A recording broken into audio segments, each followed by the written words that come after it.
Welcome to another session on internal security. In the last class, we had started with our discussion on the chapter of terrorism. We had covered few basic concepts. So let's continue the discussion today and understand the difference between terrorism and insurgency. We'll also talk about another type of extremism, that is insurrection. These are some key concepts, especially for your mains exam, because UPSC might ask you a question where you are expected to give out the differences between terrorism and insurgency, because both are different types of extremism. There does exist a difference between terrorism and insurgency. So let's take a detailed look at this. Let's understand what are the features of terrorism. Let's understand the features of insurgency, and we shall compare the two. And I'll also explain what is insurrection. Once we complete this, then we will take up the two major conflict zones of India, Punjab and Jammu and Kashmir. We'll be discussing the Khalistan movement and as well as the insurgency and terrorism that we have seen in Jammu and Kashmir. So, first, let's start with the features of terrorism. Now, how do you identify an extremist organization, as a terrorist organization? Or how do you label a particular attack as a terror attack? See, terror groups, they operate in a certain manner. They have a certain agenda. They operate in a certain manner. The strategies are devised in a certain manner. So, by observing these features, we can label an organization as a terrorist organization. We can label their acts as acts of terrorism. So, terrorism essentially is an act of mindless violence, an act of mindless violence with the intention of striking fear in the minds of the society, in the minds of the government, and as well as in the media. Terrorism is designed, terror attacks are designed to carry out mindless violence where civilians are also targeted. Not just combatants, not just soldiers and security forces, but even innocent civilians are blatantly targeted by terrorists. That's why we label it mindless violence, which is designed to instill fear, to trigger terror. Right? Terror would essentially refer to fear. By doing this, they are trying to highlight a political agenda or maybe even a religious agenda that these terrorists are fighting for. The terror groups, they do have an agenda. It could be a political agenda or a religious agenda, right? To highlight their cause, to bring up their issue to the forefront. The terrorists design their attacks in such a way that it will be gruesome, it will be repulsive, it will be disgusting, because that is the kind of extreme violence that terrorist groups carry out. They carry out mindless acts of violence. They don't discriminate between soldiers and innocent civilians. They won't distinguish between men, women, and children, right? They'll target anyone in order to instill fear. And by striking fear, they will highlight their political issue or their religious agenda. This is one core aspect of a terrorist outfit. I'm sure many of you would be shocked and surprised by what happened on Saturday. Just Friday, I had mentioned Hamas, right? How different terror groups use terrorism for different purposes. If you guys remember the previous slide, I had mentioned Hamas as an example from Gaza Strip on how it uses terrorism as a warfare tactic. And exactly few hours later, Hamas carried out one of the most deadliest Fidayeen attacks targeted against Israel. Right? I'm sure all of you would be aware of this. It has been dominating headlines around the world. So you've seen the kind of attack that happened in Israel, where multiple terrorists infiltrated into Israel. They fired thousands of rockets and they went across cities and towns, hunting people, innocent people, house by house. They have taken several hostages. They have killed as many people as possible, and they have kidnapped even women and children and old people as well. Right? So the very act is gruesome, it's brutal. Such ruthless acts of violence, right, which are designed to instill fear, designed to attract attention, those acts of violence and extremism are labeled as terrorism. No matter what is the cause, no matter what you're fighting for, no matter what is the past, you cannot justify these acts. There is no way you can justify such mindless violence against innocent people at any cost. Is that clear? In the case of Hamas, right, they might say that we are fighting for Palestine. While Palestine has a right cause, Hamas has no excuse to be conducting such mindless acts of terror, right? This is inhuman. It's a gross human right violation. And these are brutal acts. That is how terrorist groups are.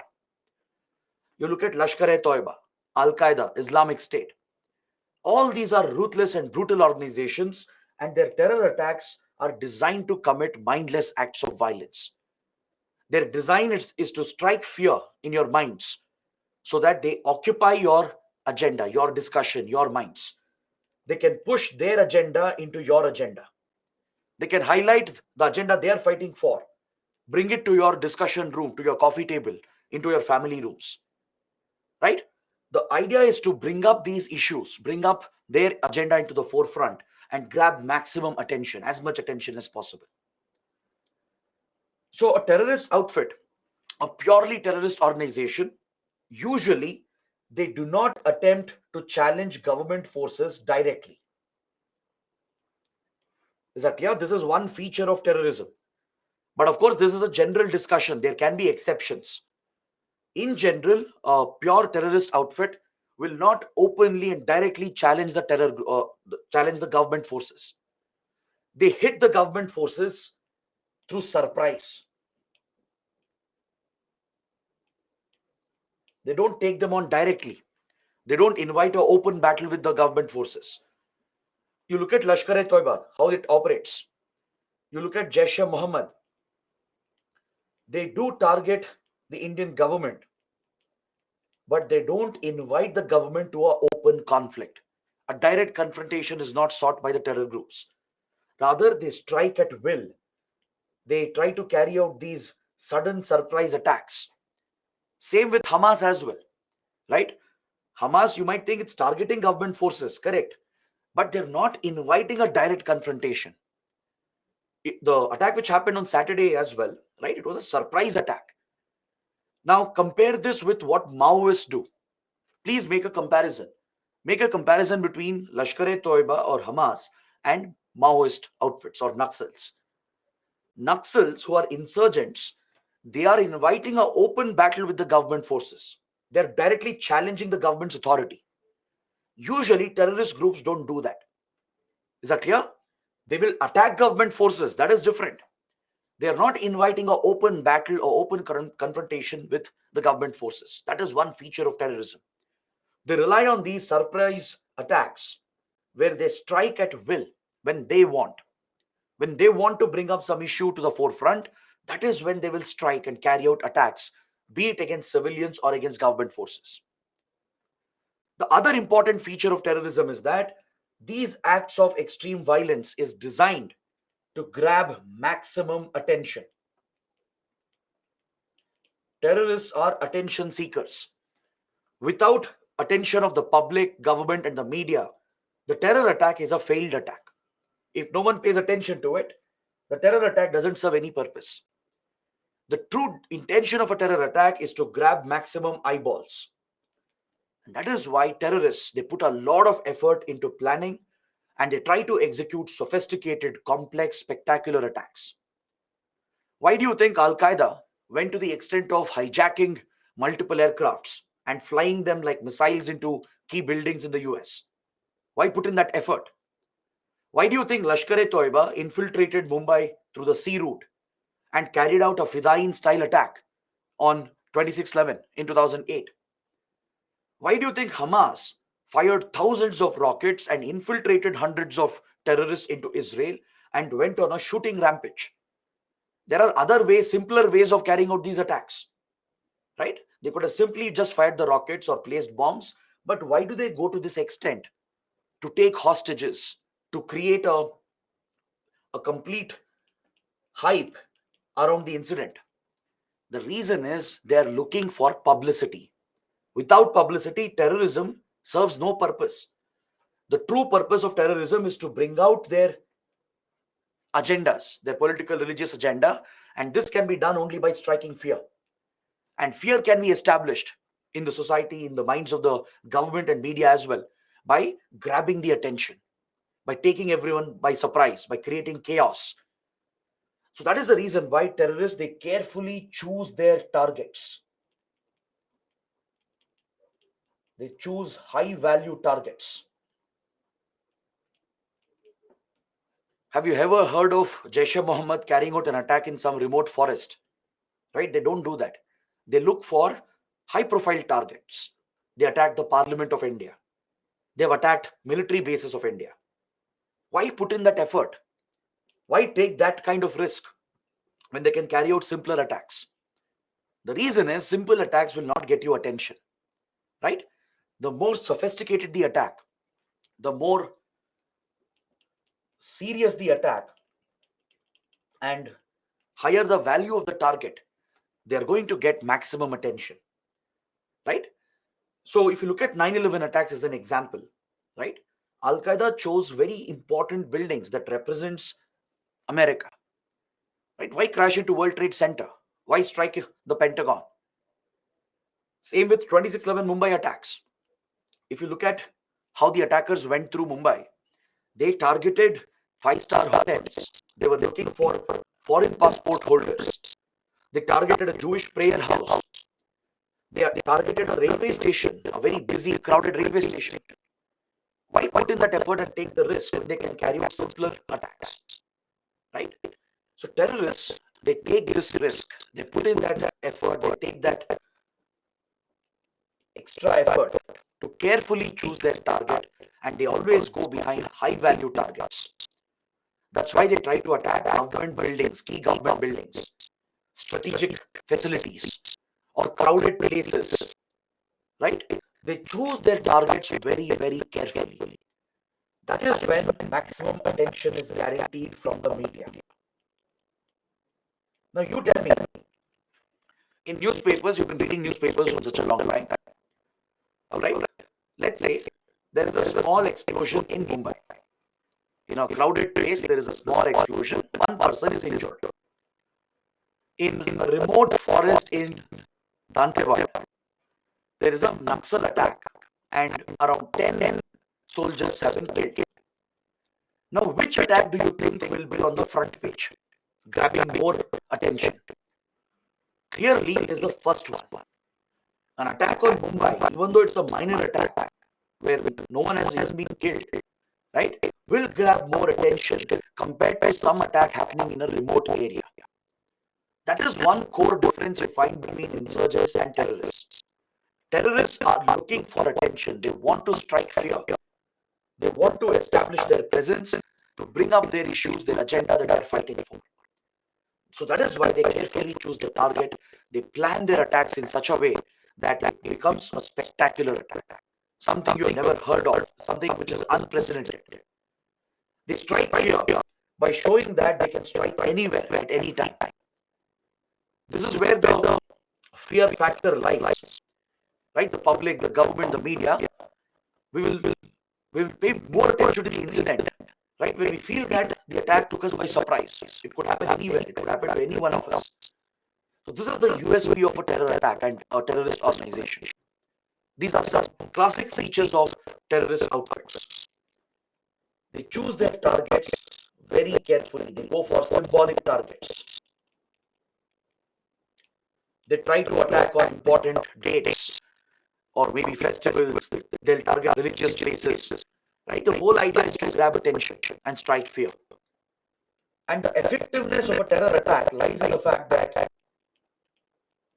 government, the public, and the media, they are going to overreact. This is the true effectiveness of a terrorist attack.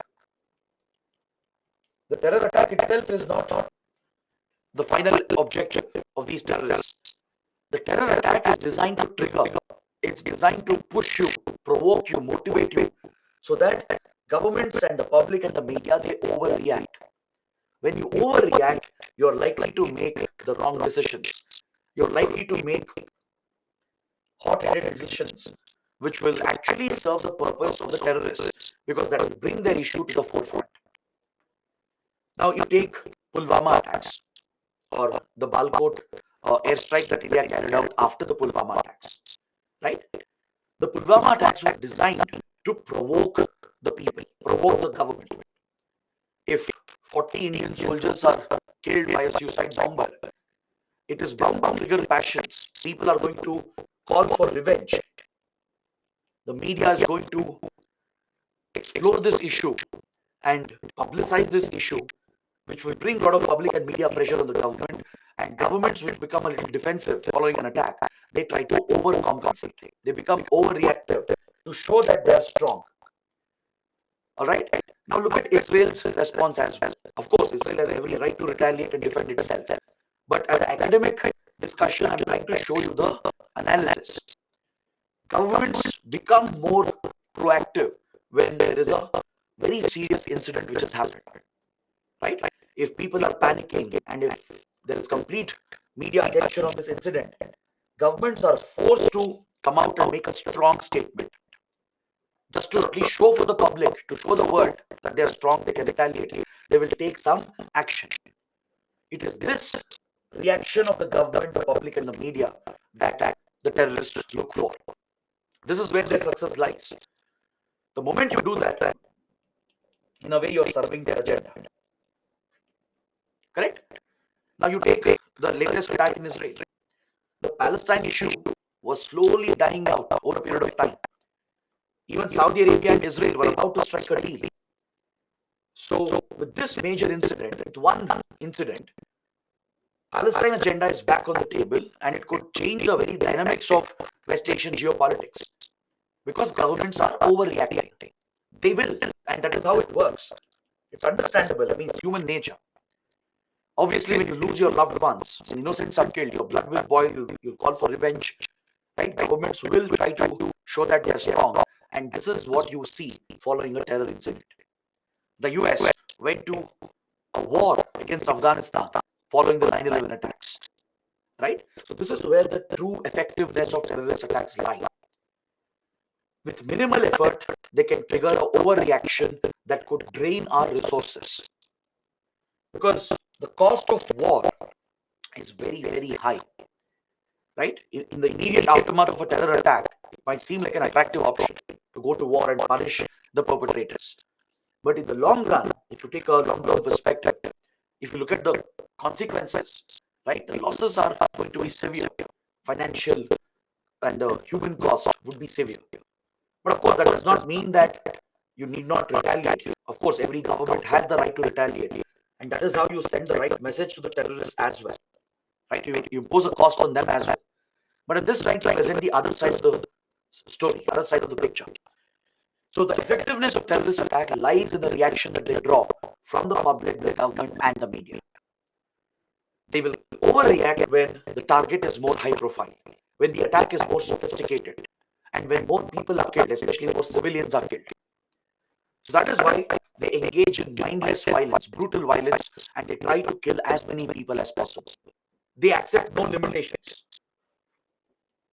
They have no limitations at all. They set no boundaries for themselves. They're not bound by ethics, morality. They're not bound by any international law or convention. They show no empathy to anyone. Right? They might kill people of their own community.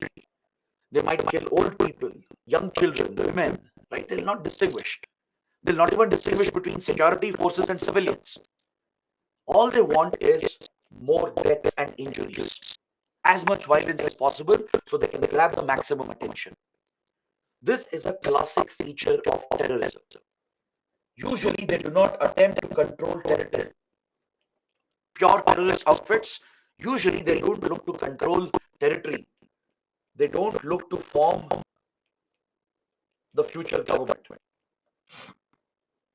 Usually, there are exceptions, of course. All right? Like ISIS, Islamic State. is an exception. Islamic State, even though it's a terrorist organization, it sought territorial control. It even captured large amount of territory and established its so-called caliphate. Hamas seeks territorial control. Hamas wants to liberate Palestine, and it aims to even form the future state, the future government. Right? Another example would be the Taliban. The Afghan Taliban has always sought territorial control to form the future government. But these are exceptions. Very few terrorist outfits seek territorial control and they seek to form the future government or the administration. In general, terrorists don't seek territorial control and they don't seek to form the future state. Like Lashkar-e-Toiba, Lashkar or even Jaish-e-Mohammed, Hizbul Mujahideen, all these groups, they say that they are fighting for the Kashmir cause. They want to help liberate Kashmir from India. They have never said that we'll occupy Kashmir for ourselves and form the future government. Understood? Whereas ISIS has been very clear that we will capture territory, we'll establish the so-called caliphate. Hamas and Taliban have been clear. Their political aims are very clear. They are territorial, but these are few exceptions.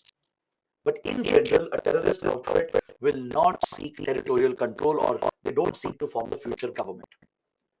Their only purpose is to carry on brutal violence, kill as many people as possible, and grab attention. Is that clear? By doing that, they strike fear in your minds and they highlight their agenda. They bring their issue to the forefront.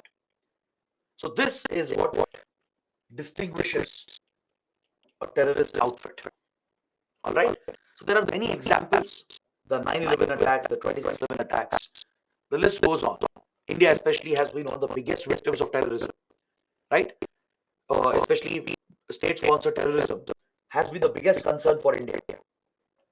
Be it IC-814 hijacking, then the parliament attacks, the recent series of attacks against our military installations like Uri attacks, Pathankot, and Pulwama. Right? We have seen a number of attacks against India. There are many examples around the world.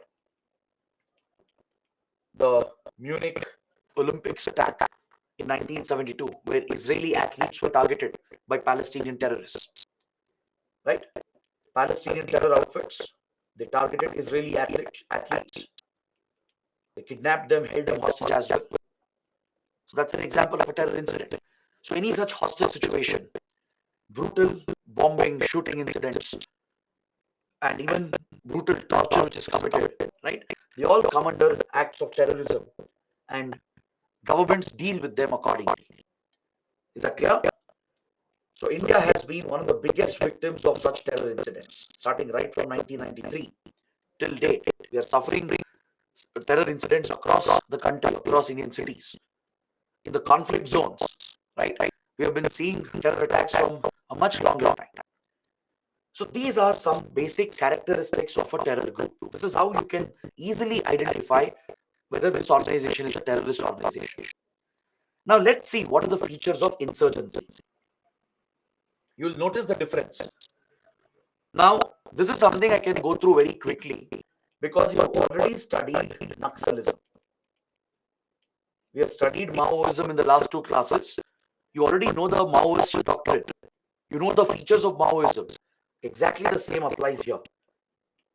Because Maoists technically are insurgents. Even Northeast groups, the Northeast rebels, are actually insurgents. Academically speaking, technically, based on how they operate and how they function, how they are structured, you can tell that they are insurgents. But Government of India has chosen to label all the insurgent groups as well as terrorist organizations. So the definition of terrorism is obviously subjective, as I told you the other day. In the case of India, we'll go by what the Government of India is telling us. So if the Indian government has designated a group as a terrorist group under Unlawful Activities Prevention Act, all those organizations become terrorist organizations for us. That's for the examination point of view. But academically, right, if you look at the subject of internal security and counter-terrorism, there is a difference between terrorism and insurgency. All right. So Naxals, that is Maoist, Northeast rebel groups, they're all technically insurgent outfits, not exactly terrorist organizations. Whereas the Pakistan-sponsored groups, the Khalistan outfits, the Kashmir outfits, most of them, they are terrorist organizations. In case of Kashmir, we did have few separatist insurgent groups as well, quite similar to the Northeast insurgents. But India has chosen to label all these groups as terrorist outfits. Given the threat they pose to our country, to the integrity, sovereignty of the nation, and the stability of the country, and given the fact that they all conduct mindless violence, the government has chosen to designate all the groups, even insurgent groups, as terrorist organizations. Is that clear? So, insurgency, on the other hand, is a more organized rebellion against the state. There is a direct challenge to the state's authority. There is a direct challenge to the state's authority where the insurgents are openly inviting for a confrontation with the state. They have a very clearly set political aim, which is to overthrow the state through an armed conflict. To overthrow the state and to capture state power. Insurgents are very, very clear. They want to throw the state out and capture state power and form the future government. Whereas you don't see this feature in terror groups in general. As I told you, terror groups are not territorial. They don't seek political administrative control. Whereas insurgents, they are more organized than terrorists. They believe in a more structured mass rebellion. They rely on mass support. Whereas terror groups, they may not have mass support. Just a few hundred or few thousand radicals can form a terror group. But insurgencies will have a larger backing of the masses. You look at Naxals, for example, look at Northeast rebels. They actually have the largest support base from the locals compared to your regular terrorist outfits. So they are aiming for a mass organized rebellion. They are directly challenging and confronting the state and its authority. And through the armed rebellion, they want to throw the state out and capture state power for themselves, meaning they want to form the future government. Right? We studied this principles under Maoist doctrine. The same applies over here.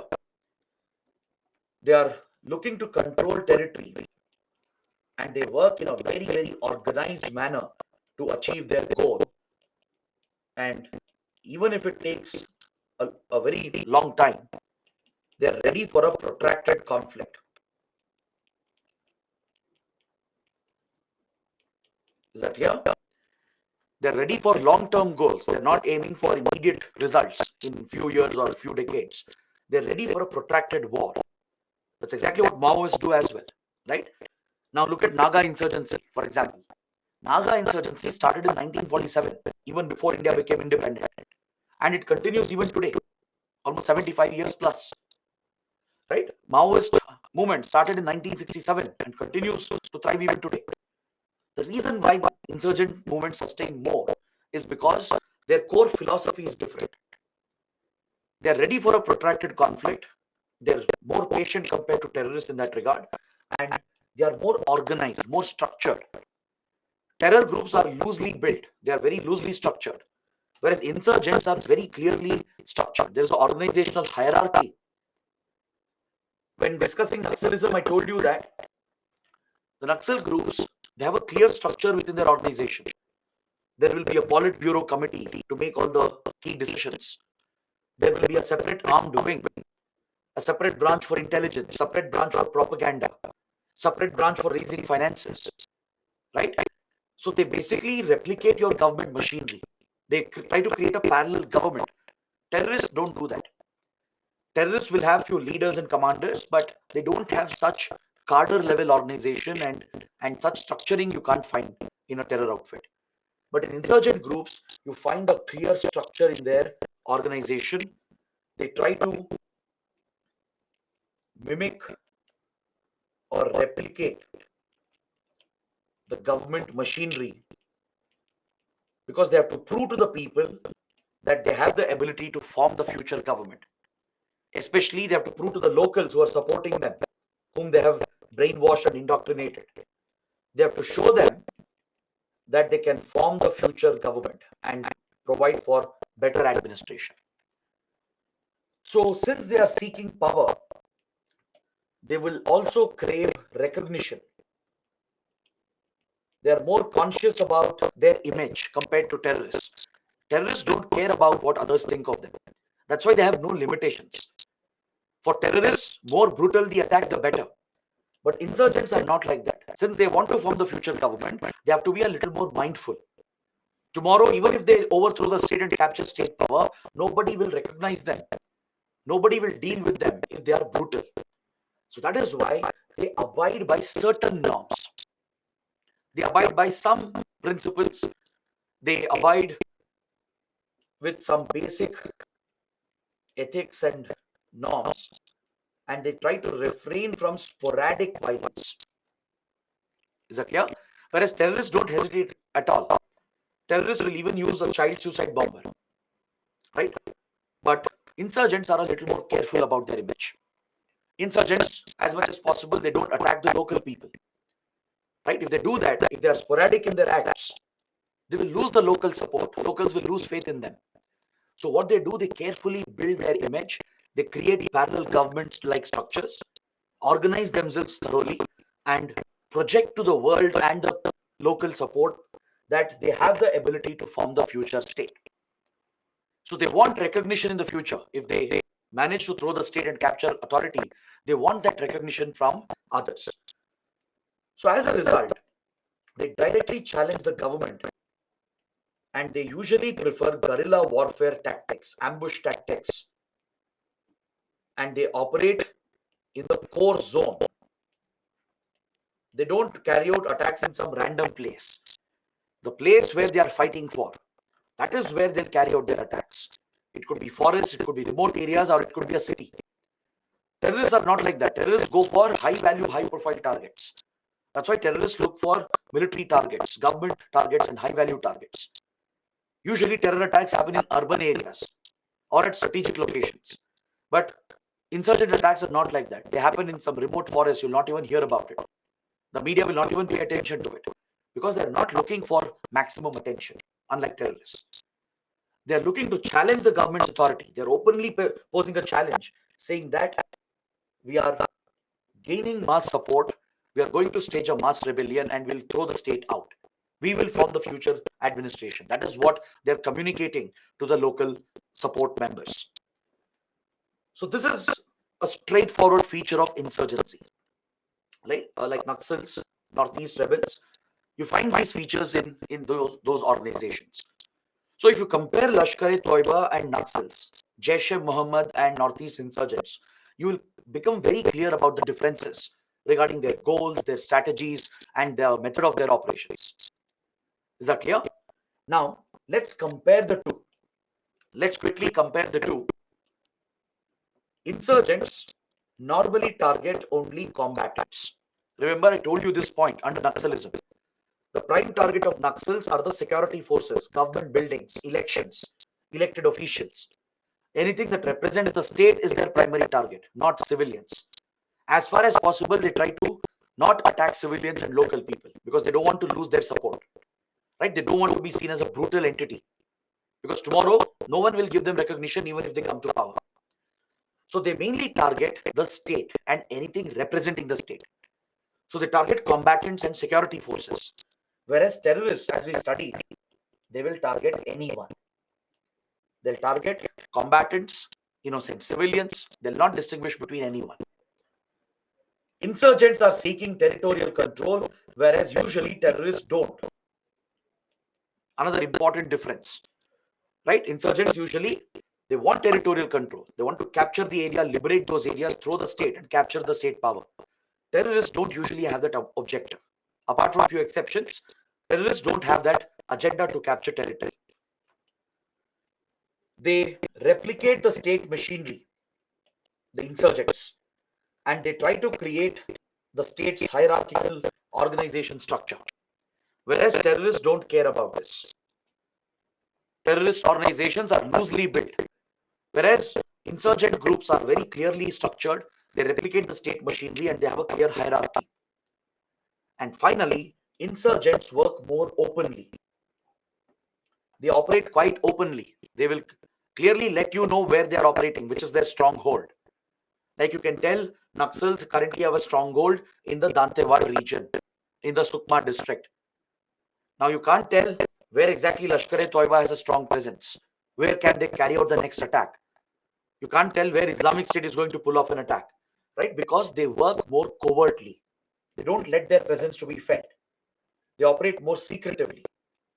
That is another core difference in their methods of operation. Insurgents have to do this. They have to work openly because they can't capture state authority by hiding. By hiding and by operating secretly, they can't challenge the authority of the state.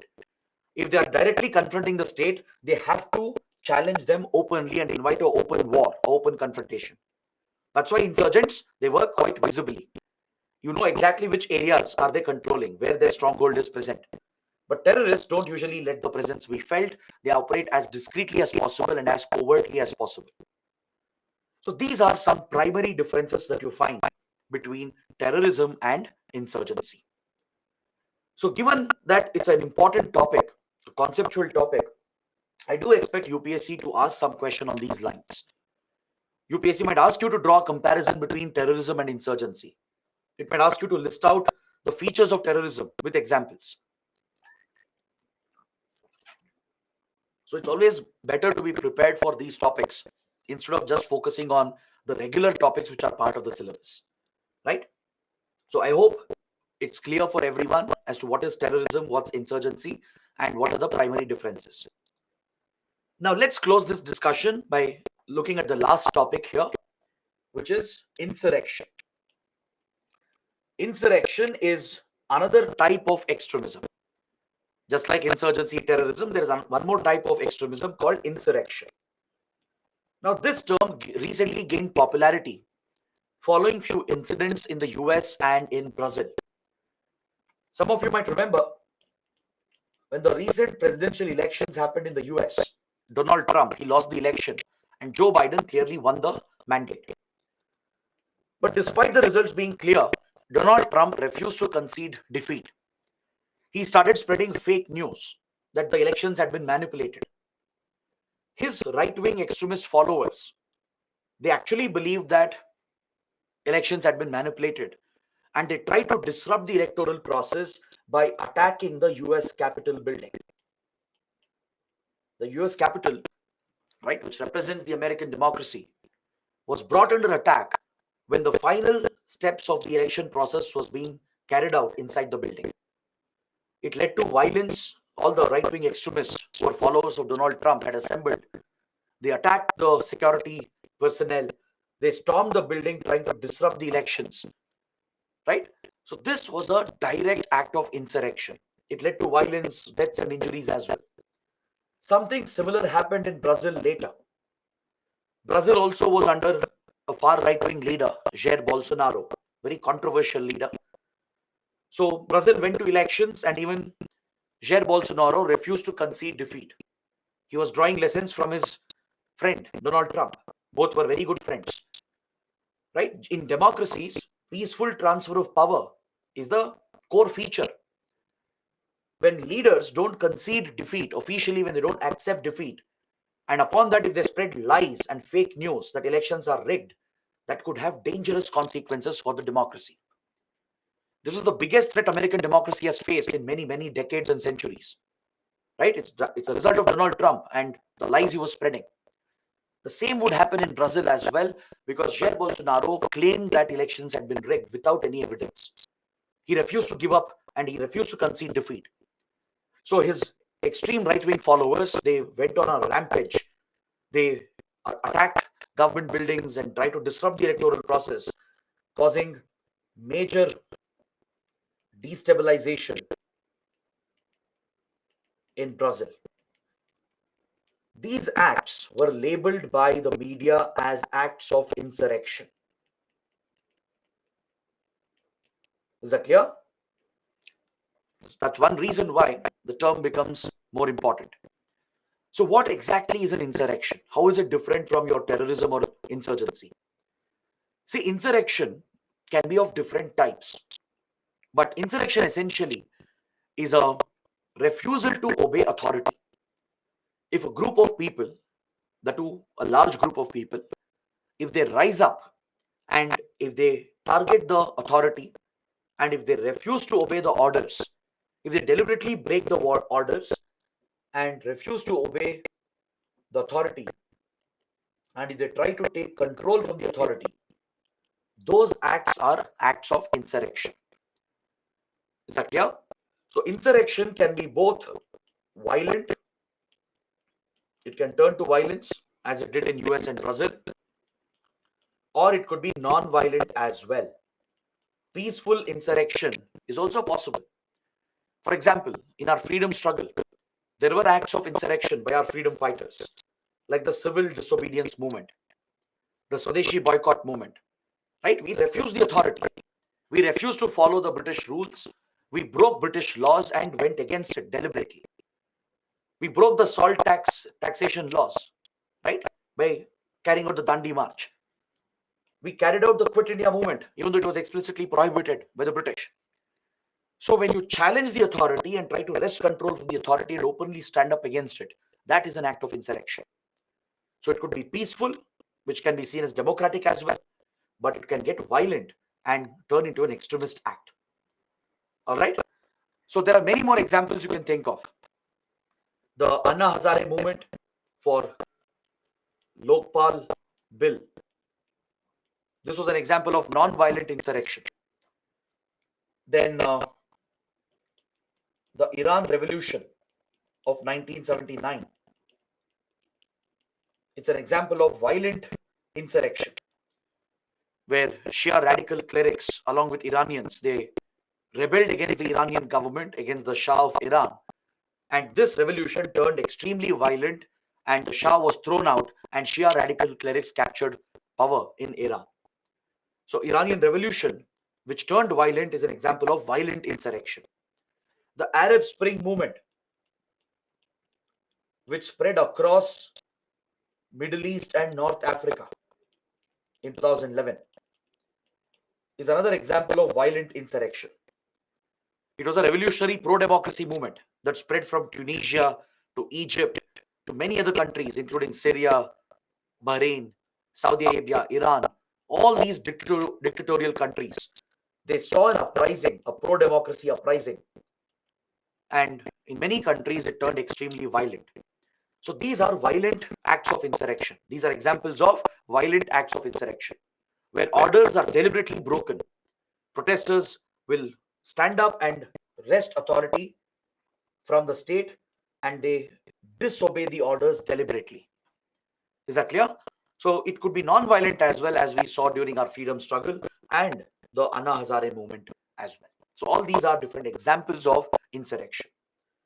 So it is indeed seen as an extremist act, right? That's why I told you extremism has a lot of range within it. Don't assume extremism is terrorism. All right? Don't assume extremism is insurgency. Within extremism, there is a whole range. Just believing in a radical thought is also extremism. Propagating radical ideas is also extremism. Supporting and encouraging acts of extremism is also extremism. Even getting directly involved in violence, which could be terrorism or insurgency or insurrection, is also a type of extremism. That's why I told you at the very beginning, in the first class, that extremism is a very broad term. There's a whole lot of range within it, right? I think now you would have got a better idea regarding what are the different types of extremisms that can exist, right? So with this, I would like to take up some doubts and questions. Any questions you have on the basic concepts, please let me know. After that, we'll start with the next topic, a very big and very important topic. We'll look at the Khalistan movement. We'll look at Punjab, a major conflict zone for India. There is a troubled history, right, that many of you may not be entirely aware of. Maybe now, because of what has happened in the last few months, in the last 1 year, you guys might have got more attention. But in the past, current generation didn't have much of a clue about what is the Khalistan movement, right? Today, you're seeing a possible revival of this dormant Khalistan movement. Back in the 1980s, this was our biggest security threat, bigger than Naxalism, bigger than Northeast insurgency, bigger than even Kashmir insurgency and terrorism. Right? 1980s was a real nightmare for India as far as Punjab and some of the diaspora members were concerned. So we'll discuss the Khalistan movement in detail, but first, let's see some questions and doubts. Any doubts, please let me know. And also SMEs, please push it to the dismiss section.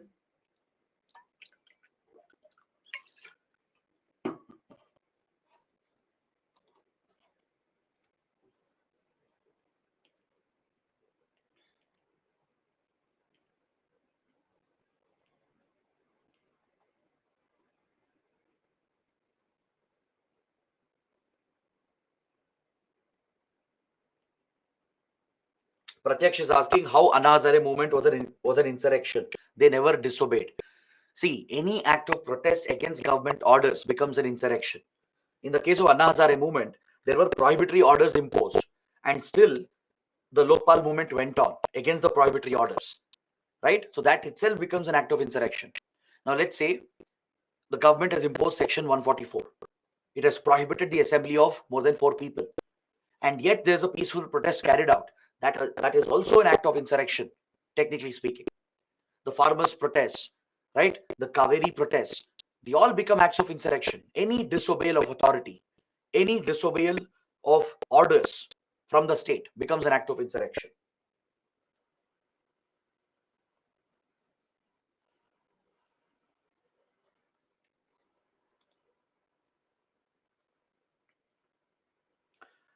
Abhishek is asking why insurrection and revolt aren't the same.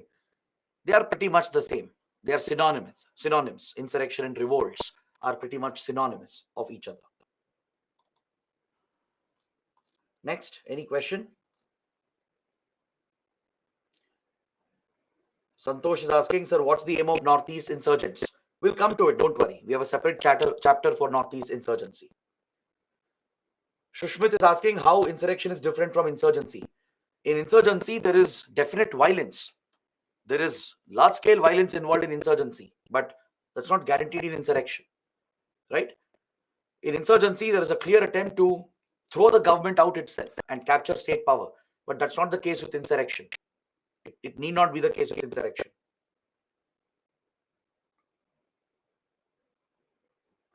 Purvi is asking, according to the government, insurgency and terrorism is the same. No, the government, of course, knows insurgency and terrorism are different. But we recognize all insurgent groups as terrorist groups. Because that way, we can act more strictly against them. We can apply stricter laws against all these groups that are threatening our security and integrity. Right? So all insurgent groups are also designated as terrorist groups. But government does know that insurgency is different from terrorism.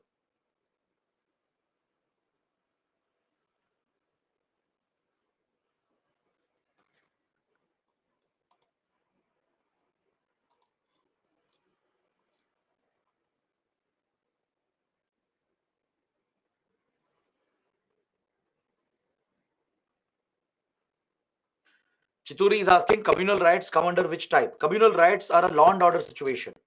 They are neither. They are a law and order situation. Priyanshu is asking why terrorists want to grab attention. Terrorists want to grab attention to highlight their political cause.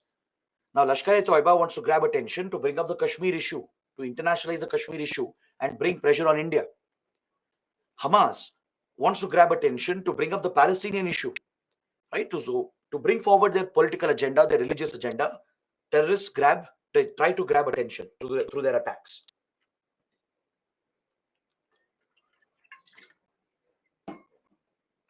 Sahil is asking, is insurrection wrong or crime? Definitely, see, insurrection would be illegal, right? Anything against the law, if you're breaking the law, it automatically becomes illegal. Arushi is asking, can Taliban be called insurgents? See, this is a tricky area. Academically speaking, if you just look at features of insurgency and terrorism and then try to look at Taliban, Taliban is actually a radical political insurgent outfit. The way they operate, the goals they have, right? Taliban is exactly an insurgent outfit. It's a radical political insurgent outfit. But most countries, especially India, has classified Taliban as a terrorist organization because of the threat it poses, because of how it has nurtured terrorism with Pakistan, right? But many countries, they have negotiated with Taliban, they've struck deals with Taliban because they don't look at Taliban as just a terrorist outfit. They look at Taliban as more of a radical political outfit and an insurgent outfit. Same with Hezbollah in Lebanon, right? Even Hezbollah is seen by many countries as an insurgent organization. But few countries which are threatened directly by Hezbollah, they have classified Hezbollah as a terrorist organization. So this varies depending on which country you're talking about, right? That's why I told you at the very beginning, definition of terrorism is very subjective. How you classify terror groups, which group is designated as a terror group, is subjective, changes from country to country.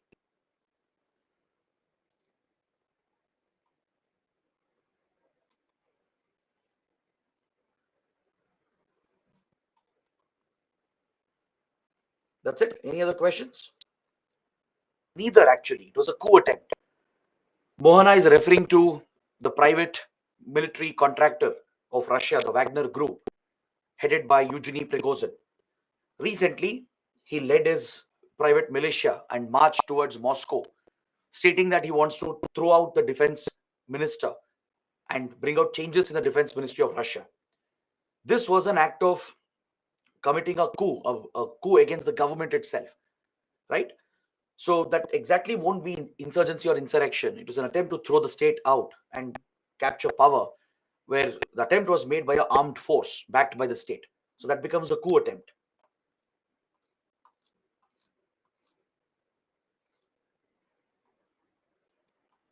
What measures are taken for dealing with insurrection? The concerned laws will apply. Like we have Indian Penal Code, the CRPC, right? The concerned laws, criminal laws, penal laws, they will apply. Now, let's say government has placed prohibitory orders and still you go out and protest, you'll get arrested. The police will arrest you, they'll detain you and press charges as well because you've broken the law.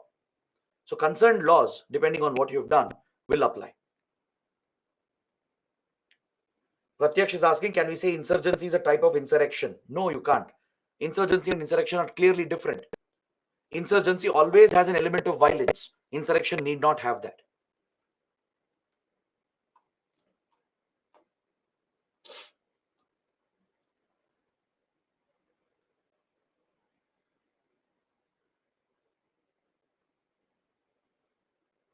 Chandrasekhar is saying, I'm not able to understand the main difference between Naxalism, terrorism, and insurgency. See, we have spent 3 classes in explaining Naxalism, insurgency, and terrorism. But let me try to give you a brief idea. Naxalism is a left-wing extremist movement. Technically, it's an insurgent movement in India. It's inspired by the Maoist doctrine, right? Naxals have a goal to throw the state out. They want to capture state power. So they have mobilized support from tribals, farmers, peasants, and workers. Is that clear? Terrorism is an act designed to grab attention, commit mindless violence, and strike fear to highlight political issues and religious agendas. Got it? Naxalism is a type of insurgency. Insurgency is a organized armed rebellion to wrest authority and control from the state and to throw the state out and capture state power to form the future government, like Northeast insurgents, Naxals. So that is the core difference between insurgency and terrorism, and it explains what is Naxalism as well. Balraju is asking, is Bandh or strike an insurrection if it leads to breakdown of law? Right? If the Bandh or strike, which is called, if police have placed prohibitory orders and the protesters break that, then yes, you can technically call it an insurrection. See, in India, we don't use the word insurrection. The media or the government, we don't use that. This is an academic discussion. Academically, yes, all these acts where you break the law, where you violate the orders and protest and stand up against authority, challenge the authority, try to wrest authority from the state, all those acts are acts of insurrection. All right. So guys, these are some of the questions. Now let's proceed with the discussion. Let's start with the next topic, a very, very important topic, the Khalistan movement. Here we need to understand the background. What is the origin of the movement? What's the root cause? How did the movement escalate? Who were supporting this movement? What was the threat posed to India? And how did India deal with the threat? And how did we contain this threat? Because we had almost eliminated this movement. It had become a dormant, dead movement.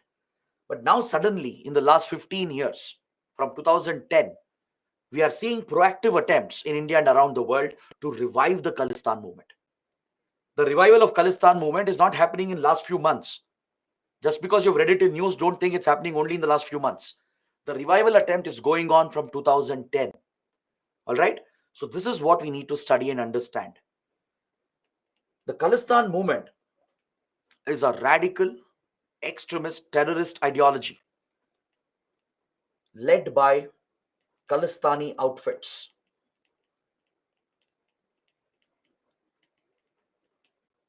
Their goal is to break Punjab away from India, to secede Punjab away from India and establish Punjab as an independent country called Khalistan. Is that clear? So here as well, you find a misinterpretation of religion. See, Sikhism is one of the most beautiful, peaceful religions in the world. It's almost on par with Buddhism. Look at the langars in Gurudwaras. Look at the humanitarian work that the Sikh community carries out in India and around the world. It's tremendous, right? It's a beautiful, peaceful religion, a peace-loving people, wonderful people who have contributed tremendous to the country, just like every other community. 99% of the Sikhs have no problem with India, right? Majority of them are peaceful. Even in the diaspora, amongst the Sikh diaspora abroad, majority of them are peaceful and they are pro-India. But some elements, some of these extremist elements, right, they have misinterpreted this ideology. They have twisted the ideology of Khalistan, of having a pure land for the Sikhs, and turned this into a violent terrorist movement in modern times. So this movement has no place in India. It's an outright separatist movement. The goal is to break Punjab from India. So it's a threat to our integrity and sovereignty, and there's no way the ideology can be tolerated. And moreover, Khalistan movement has no genuine cause. There is no genuine root cause. Even if you try to justify the Khalistan ideology, you cannot. Because see, in case of Naxalism, we saw that there were some genuine root causes at least. Like genuinely, there was lack of development. There was injustice done to our tribal communities, farmers and peasants. There was lack of governance and administration, which led to backwardness as well. So there was at least some genuine root cause on which Naxalism was built. Right? Of course, that's not a justification for Naxalism. But still, there is some genuine root cause which we need to address to tackle the movement. But in case of Khalistan movement, trust me, there is no genuine root cause. It's not just my personal opinion. This is the opinion of many, many strategic experts. Is that clear? Many experts believe that Khalistan movement has no genuine root cause. It is built on propaganda, built on created perceived sense of injustice. Some of these extremists, they themselves have perceived that injustice has happened to them. And based on that, they have raised this evil movement that threatens to destabilize the country. And the worst impact is that it drives a communal divide, right? Since a communal angle is involved, it divides the two communities, the Sikhs and the Hindus. The two communities which have always thrived together, majority of them are very friendly to each other. But a communal polarization gets introduced here, driving the two communities apart, right? So let's see, where does this ideology originate from? Where did this begin? How did this turn into a terrorist movement? To find these answers, you need to go back to colonial India, especially 1940s, when we were about to gain independence. When it was clear that Britain could no longer control the Indian colony, right? The World War had taken a huge hit on Britain. Its administration had collapsed. It had taken a major economic hit as well because of the world wars. And it was a power on the decline. So by 1940-45, it was very evident that Britain is going to decolonize. It's going to grant independence. By then, freedom movements had gained momentum as well in India and around the world. So it was only a matter of time that India would have emerged independent as a result of the freedom struggle. So by 1940s, the freedom struggle had already been communalized.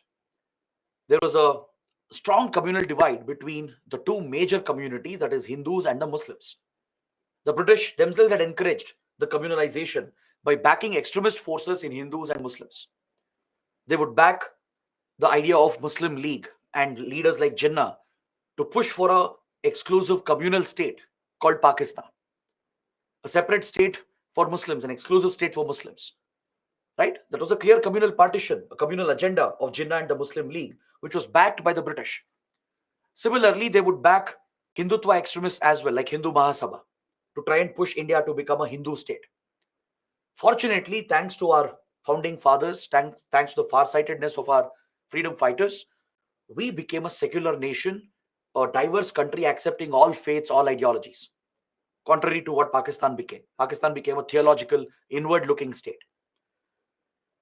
Now, when partition was eventually carried out, right, by that time, partition was the only eventuality because large-scale communal riots had broken out. Throughout 1900s, there were multiple communal riots between Hindus and Muslims triggered by the extremists. So a large-scale communal division had come up between the two major communities and partition had become the only solution. So eventually, when India-Pakistan were created on communal lines, creation of Pakistan was definitely communal, right? India became secular, but Pakistan's creation was a communal partition. So as the two countries were created, the Sikh community, right, they felt lost. They felt they lost their homeland, they lost their rights, and they also faced the devastating impact of the post-partition violence. The Sikhs, who see Punjab as their homeland, I'm talking about United Punjab, that is the Punjab of India and the Punjab of Pakistan, right? 1940s Punjab. The Sikhs have always seen Punjab from Lahore, Rawalpindi, all the way till Amritsar, right? Going up till even Himachal Pradesh, etc. It was a very big province, the Punjab province. This has been the homeland for the Sikh community, right? So as partition became a reality, right, the Sikh community, they felt that they got caught in between the Hindus and the Muslims. The Sikhs tried raising their voice with the British.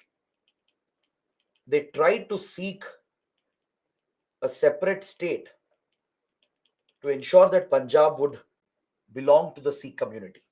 Those demands were raised with the British as well prior to partition.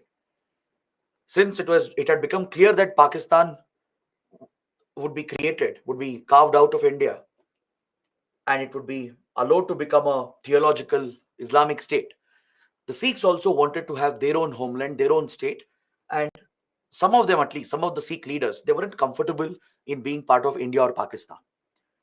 This is understandable. Right now, before independence, before 1947, this demand is totally understandable.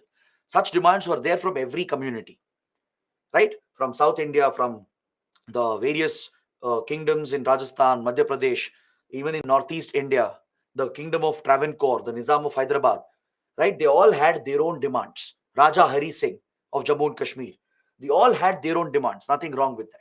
Prior to 1947, everyone was looking after their own interests. Every king, every community, right? Every religion, they were all looking after their own interests because that is how the situation was. So it's understandable that the Sikhs, majority of them, they felt lost. They felt they were caught between Hindus and Muslims. Some of the Sikh leaders expressed the demand with the British that they would like to have a separate country, that they would like to keep Punjab united, not to break it apart, and ensure that it becomes the homeland of the Sikh community. But of course, this demand was rejected. If the demand was accepted, similar demands would come up from every part of the country. The only demand accepted was the demand of India and Pakistan. So accordingly, two dominions were created.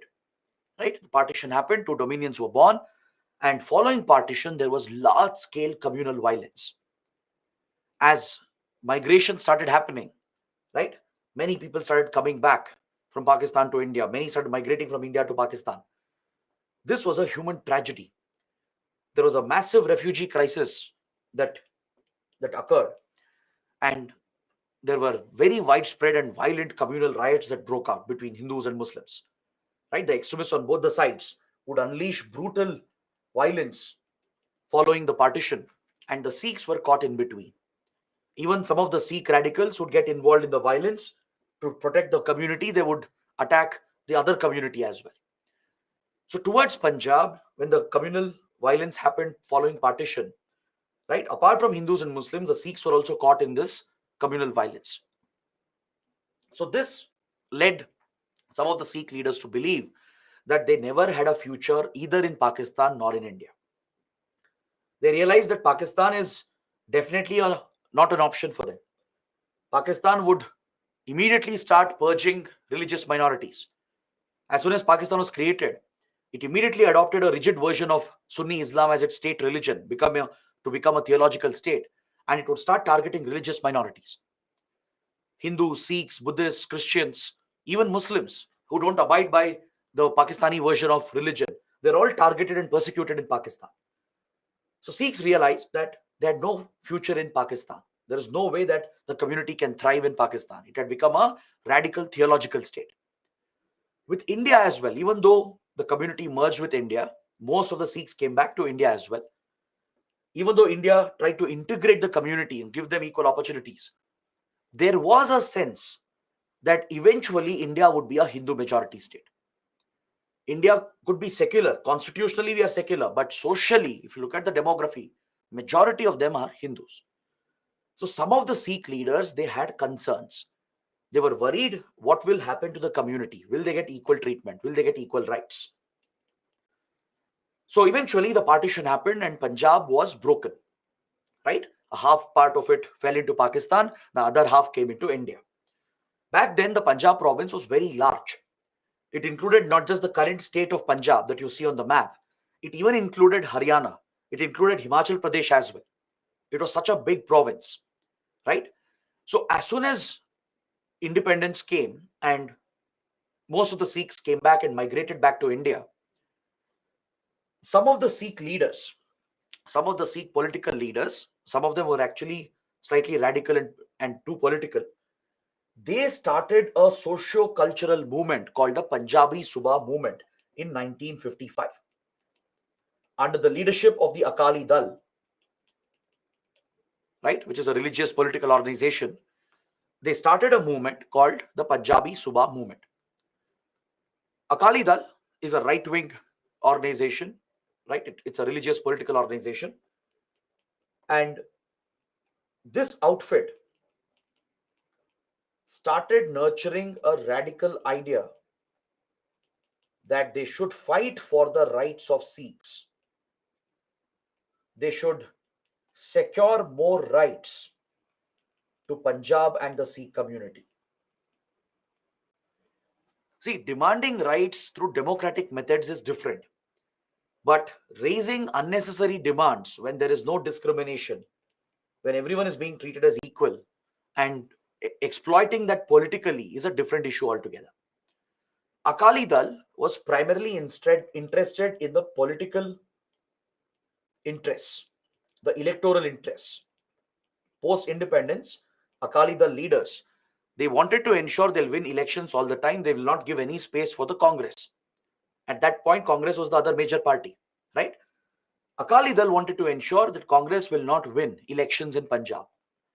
So based on the pre-independence idea of Khalistan, based on the pre-independence idea of separate state and better rights for the Sikh community, some of these radical elements and political leaders and religious leaders, they started and raised this movement called Punjabi Subha movement in the 1950s, in 1955. The movement itself is not a problem. Through the movement, they express their cultural demands, their political demands. This is absolutely fine. Raising demands is absolutely fine. But the problem was, many of the demands were unreasonable. Some of the demands they raised were unreasonable, which could never be fulfilled by the Indian government. And as India would reject these demands, they would exploit this to project India in bad light, to show that India does not care about the Sikh community, to show that a Hindu India is discriminating against minority Sikhs. This was pure propaganda by Akali Dal leaders and other radical leaders of the Sikh community. Some of them, right? Majority of the members of Sikh community were with India. They had no issues at all, right? Majority of them served Indian armed forces with great pride. They served Indian civil services with great pride. They were contributing to the rise of India, right? They played a critical role in the Green Revolution to make India self-sufficient in food grains. But this was the work of few political extremist elements and religious radical elements who were trying to serve their own electoral political interests. They were the ones who bred the poison, introduced the poisonous idea, and slowly built this agenda over a period of 2 to 3 decades. One of their initial demands, one of the initial demand of Punjabi Subha movement was to reorganize Punjab on linguistic lines and make it exclusive for the Punjabis, the Punjabi speakers, and separate the non-Punjabi speaking areas.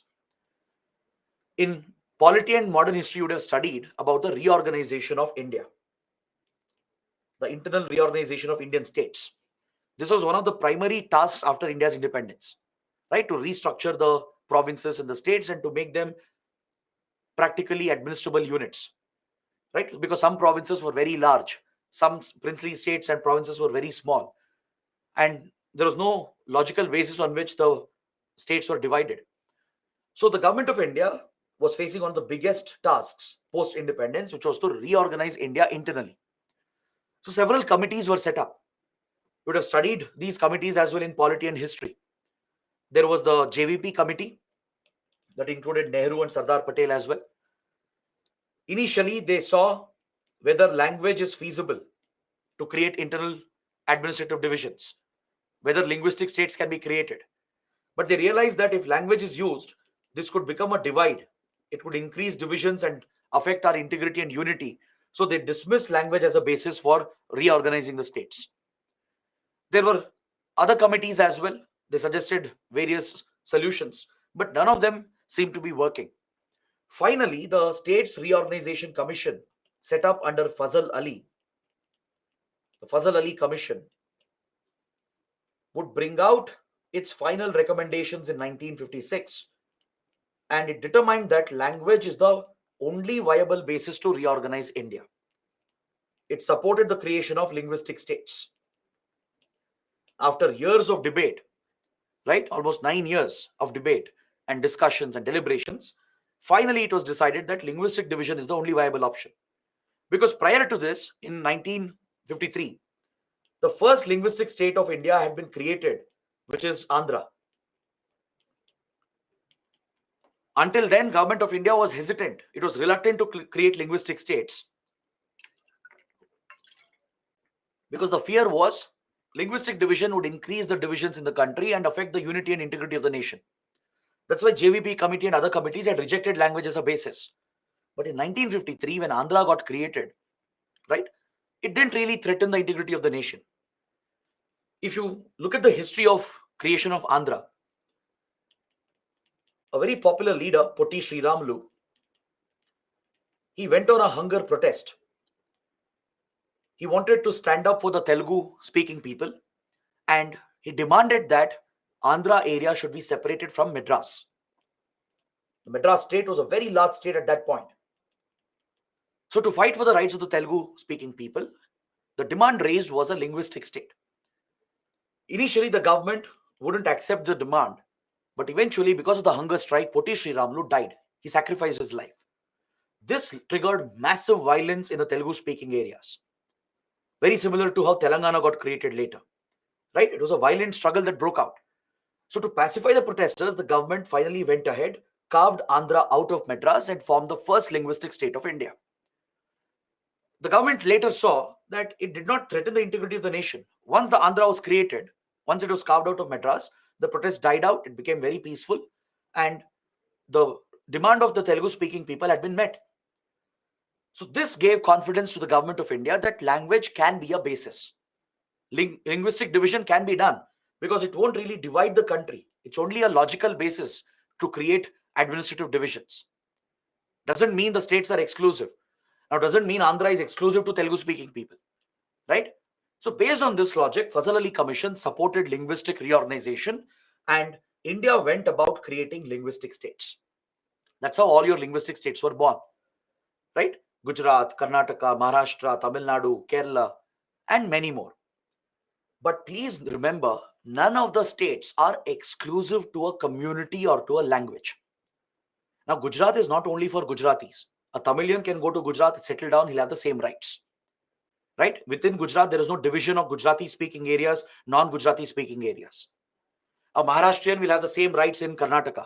A Kannadiga will have the same rights in Kerala or Tamil Nadu. Right?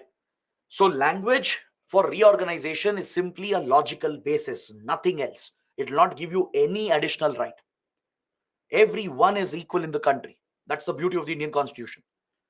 But what Punjabi Subha movement demanded was, they wanted Punjab to be exclusive. They wanted Punjabi speaking areas to be separated from non-Punjabi speaking areas. Meaning Punjabi speaking areas would become exclusive, and the problem here was not just the language, it is associated with a religion. See, Punjabi language is spoken by Hindus and Muslims as well in the region. Even in India and Pakistan, even today, in the Punjab region, there are Punjabi Hindus, Punjabi Muslims, Punjabi Sikhs. But the Sikhs are the ones who are primarily associated with the Punjabi language and the Punjabi culture. Just like Bengali culture, which is a much broader identity than your religious identity. If separate Punjabi speaking divisions are created, that essentially, inadvertently, it would become a Sikh area. It would become an area for Sikh community primarily, which means it would be another communal division within the country. Is that clear? So there was no way that Prime Minister Nehru would accept this demand. It was outright rejected by India that we cannot create such states. Of course, eventually Punjab was created, but Punjab was not exclusive, right? Just like any other linguistic state, even Punjab was carved out later. But Punjabi Subha movement's demand, Akali Dal's demand, was to make Punjab exclusive and bifurcate the Punjabi speaking areas from non-Punjabi speaking areas. That would give some exclusivity to Punjabi speaking areas, which would be dominated by the Sikh community, which means in an indirect way, it would become a communal division, right? How could India agree to this after witnessing the horrors of communal partition with Pakistan? Internally, if you start using religion indirectly as a basis, then that would be the real threat for the unity and integrity of the nation. This was an unfair demand. It was an unjustified demand. So this demand was rejected by the government of India, right? Prime Minister Nehru clearly rejected this demand. And as a result, Akali Dal leaders, they started a propaganda on this. Punjabi Subha movement leaders, they started spreading a propaganda that India does not respect Punjabis. India does not respect the Sikh community, that Hindus are discriminating against the Sikhs. These were the lies and the propaganda that was spread to create more support for the movement in the 1950s. So day by day, gradually, support was coming for this movement. It would never become a threat until 1970s, 1980s. In 1950s, nobody was behind this movement, right? Very few radical political elements were behind it. But by carrying out such propaganda over a period of time, they were gradually building up a support base. As you can see, the demand made was unreasonable. The government of India could never have fulfilled it. Creating separate Punjabi speaking areas exclusively for the community would mean the region would become exclusive for the Sikh community. Given the religious connect with Punjabi language, the region would become a communal division, and that can't be a basis for organizing the country internally. Correct? Language was used as a logical basis, but indirectly, religion cannot become a basis for reorganization. That is why the demand was rejected, and this bred resentment amongst the Akali Dal leaders. All right? But this is only one of the causes. There are many more. One alone is not enough to trigger such a big movement, right? So these Akali Dal leaders and the leaders of Punjabi Subha movement, right? They started exploiting this issue, started breeding the ideology of Khalistan, that Sikhs are not going to be protected in India. That was the general idea that they were trying to spread. But following this, based on Fazal Ali Commission's recommendation, based on State Reorganization Commission's recommendation, India went ahead and broke Punjab into three parts. We trifurcated Punjab. Again, purely for administrative reasons, nothing else, no hidden agenda. The agenda was not to harm the Sikh community, not to oppress or discriminate against the Sikh community. Purely for administrative reasons, smaller states made sense. The large Punjab province, which came to India, it was divided into three parts. Today's Punjab, Haryana, and Himachal Pradesh. This angered the Akali Dal. Akali Dal and the leaders of Punjabi Subha movement saw this as a second partition. They first believed half of Punjab was lost to Pakistan, correct? Which is true, which is understandable. But now they believed that India was breaking up Punjab and weakening the homeland of the Sikhs. They opposed the trifurcation at any cost. But this was done purely on administrative grounds. It was convenience, administrative convenience for the government, because Punjab was too large a province. So Haryana and Himachal Pradesh were carved out, and this was rejected by Akali Dal and the right-wing leaders who were part of the Punjabi Subha movement. All right, so that caused the second resentment. The first resentment was with regard to the linguistic reorganization. Second resentment was because of trifurcation of Punjab. And the third resentment came up in 1960s with regard to sharing of waters of Ravi, Bias, and Satluj. In 1960, we had signed the Indus Water Treaty with Pakistan to share the waters of the Indus.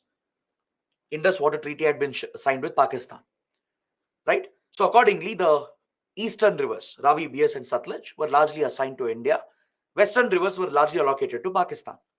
So Indus, Jhelum, Chenab were largely allocated to Pakistan's control. Ravi, Bias, Satluj were largely given under Indian control. Now, these rivers are the lifelines of this region. From Himachal Pradesh to Haryana to Punjab, all these regions, the farmers especially, are heavily dependent on these waters. So accordingly, a fair sharing was worked out. Since the waters are critical for all the states here, a fair division was provided, but it was opposed in Punjab by the Akali Dal leaders. Akali Dal and Punjabi Subha movement leaders, they complained that Haryana was getting an unfair share. Punjab was being denied its fair share. This was again a propaganda, not rooted in facts. Then came the question of Chandigarh as well. When Punjab was trifurcated, right, a capital had to be found. With regard to Haryana and Punjab, there was no other alternative. Haryana didn't have any viable city that could become a capital. So with no further choice, the government designated Chandigarh as the joint capital and made it a union territory. But the Akali Dal leaders exclusively wanted Chandigarh to be the capital of Punjab alone. They didn't want to share this with Haryana.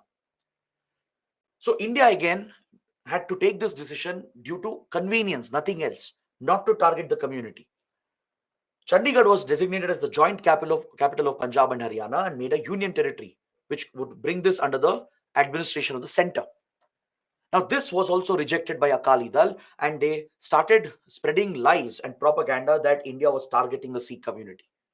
India was snatching away the land of the Sikhs, breaking it apart, dividing it again and again, bringing it under central rule.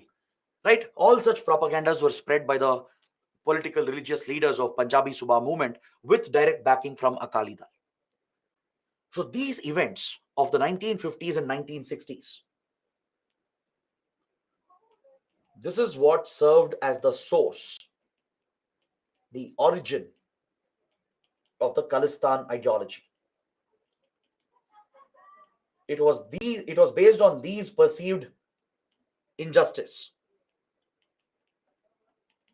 that a call was given to create a separate country to break Punjab from India and form Khalistan. This idea had been suggested prior to independence as well, when the British rule was still present, right? When partition was yet to be carried out, the call for Khalistan had been given, not in a violent manner, but just like Pakistan would be born, India would be born. The Sikhs also wanted a separate homeland, and back in the British rule, it was a fair demand, right? So they had proposed the idea of Khalistan, which is mentioned in the sacred books as well of Sikhism, right?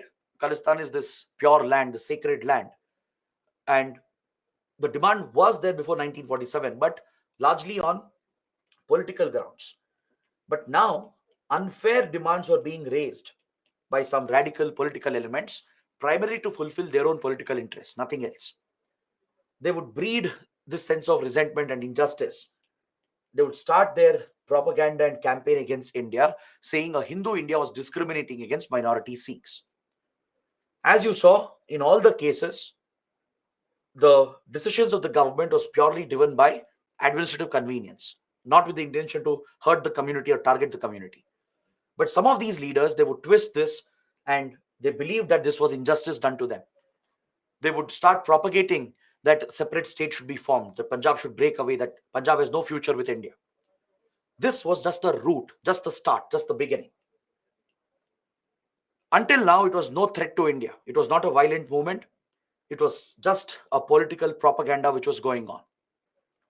But in 1970s, we started witnessing a slight escalation. In the 1970s, a clear escalation was noted. Let's see what happened. In the 1970s, a call for a separatist movement was given. The radical Punjabi Suba leaders and Akali Dal leaders, they would openly give a call for Khalistan movement, saying that this should be a separatist movement. They would give a call for a political struggle. But there were no supporters for this. Not enough people were behind this idea. But within the diaspora, as you know, the Sikh community is very well spread out around the world since colonial times. From Canada to Europe, the Sikh diaspora is very well spread out. They were quite influential as well. So in Europe, some of the radical political elements started adding fuel to this fire.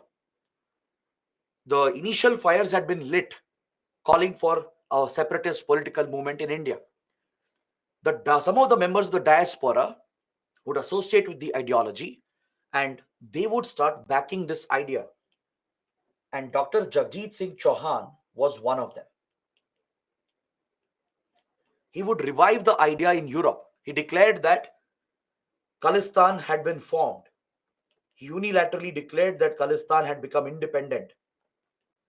He even launched a so-called flag currency and even tried establishing a so-called parallel government of Khalistan. These are all symbolic.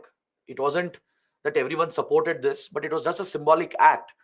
But it did have an impact amongst the diaspora, especially in Europe and also in Canada and in US. Right? This is where the Sikh community was largely found back in those days, in the 60s and 70s. So Jagjit Singh Chauhan would revive this idea of the 1940s, the pre-partition idea of having a holy land, a Sikh land called Khalistan. He would raise a flag as well, declare that it had become independent, introduce a so-called currency, bring out a so-called constitution, and announce that an alternate government had been formed. This symbolic act did play a role in influencing some members of the diaspora abroad. Then within few years, Akali Dal leaders and Punjabi Suba movement leaders, they adopted the Anandpur Sahib resolution. In 1973, the leaders of the Prabandhak committee, the Gurudwara Prabandhak committees, the Shiromani Akali Dal and other major political and religious groups, they met at the sacred Gurudwara, which is Anandpur Sahib. Anandpur Sahib is a very important Gurudwara in Sikhism. They would call for a meeting here, and all these leaders, most of them who were radical elements by now, they gave a call called Anandpur Sahib resolution. They adopted this as a statement. Through this, they raised fresh political demands.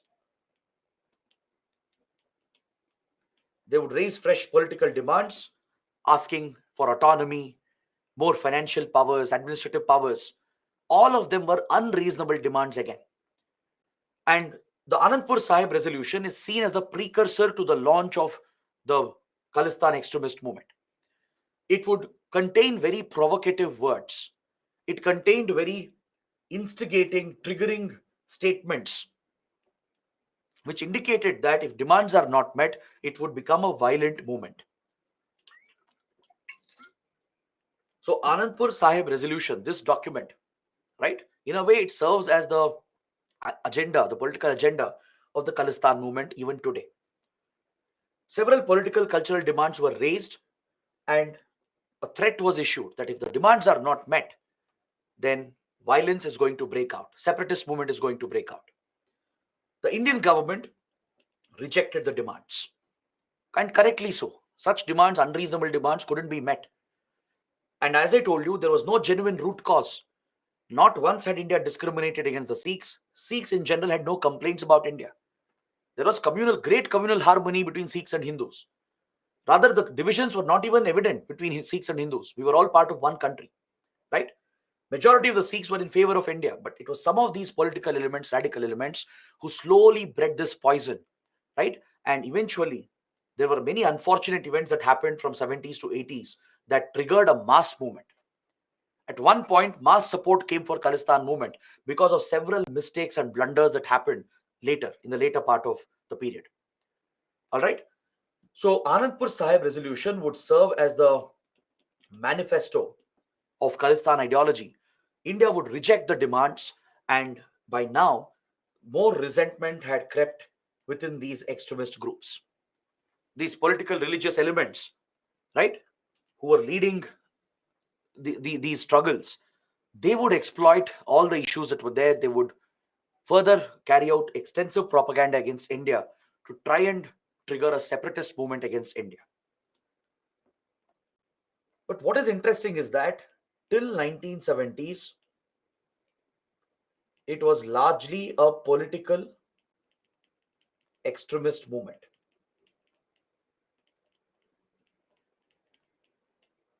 Now the question is, when did this turn into a terrorist movement? When did the violence come in? Right? How did this happen all of a sudden? In 1970s, if it was still a political extremist movement with very limited violence, how come by 1980s it became our biggest security threat? What really happened in those few years? To understand that, we need to look at the regional context. We need to look at some regional geopolitics, because there is a bigger connection involved here. In 1971, India had broken Pakistan into two parts. We had played a direct role in liberating Bangladesh by aiding the liberation of Bangladesh war. This was Pakistan's most humiliating defeat, right? So Pakistan had sworn revenge against India for 1971, for breaking the country into two parts. It had given a call to bleed India through 1,000 cuts. This statement apparently was made by Pakistani leaders who had met in secret in 1974-75 to decide on a strategy to target India and destabilize India. There's a very interesting story behind this statement. It's believed that it's widely reported that Indian intelligence agency RAW had penetrated the top layers of Pakistani military leadership, meaning we had a human asset inside the Pakistani leadership working for RAW, reporting for RAW, passing on valuable intelligence. This Indian intelligence asset, who would take part in this high-profile secret meeting where the top army officials, ISI officials, the Pakistani leaders, prime ministers, presidents were present. In this meeting, a call was given, and the call that was adopted was to bleed India through 1,000 cuts. So what does this indicate? It shows that Pakistan realized conventional war is not an option against India. By now, Pakistan had fought 3 conventional wars with India and lost all of them. Right? Not once it had achieved any gains against India. It lost 47 war, 65 war was more of a stalemate, 71 was a conclusive defeat. It lost entire East Pakistan. So conventionally, India was superior any day. Pakistan realized fighting another conventional war with India is not going to serve the purpose. And also, conventional wars are expensive, as we discussed the other day.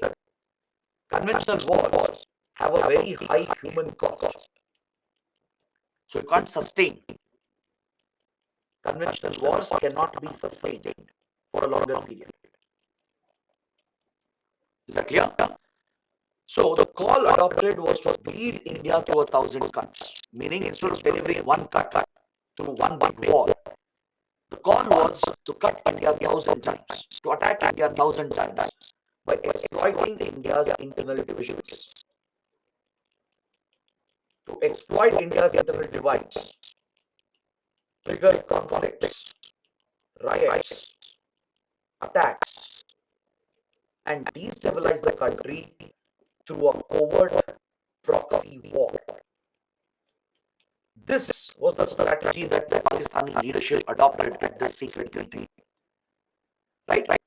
The call for bleeding India through 1,000 cuts basically meant that Pakistan would rely on a secret war against India by using proxies to target the country.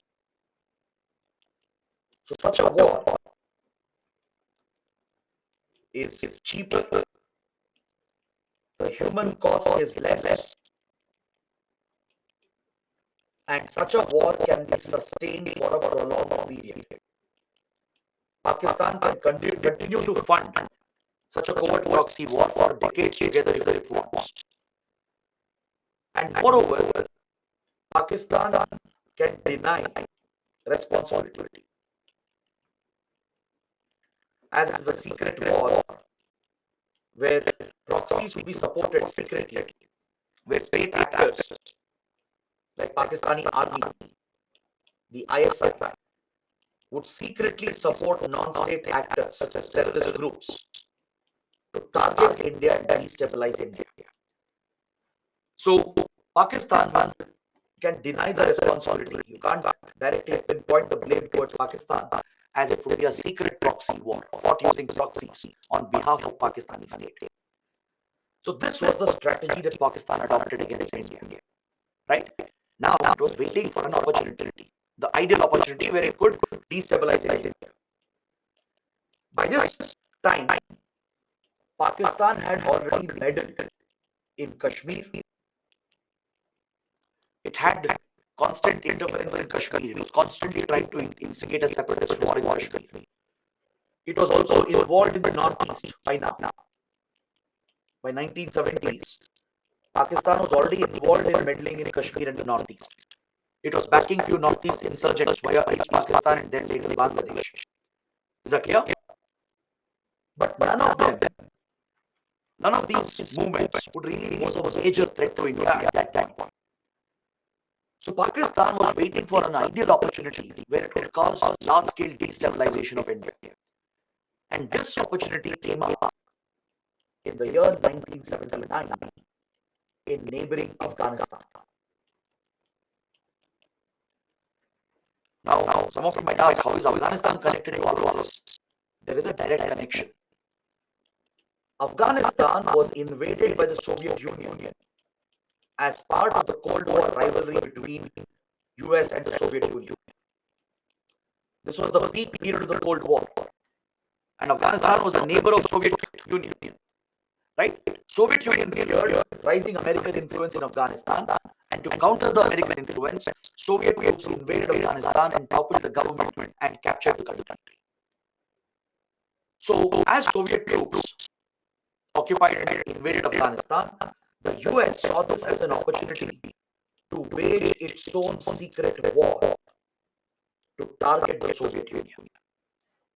The US, through its intelligence agency, the CIA, the Central Intelligence Agency, would align with the ISI of Pakistan,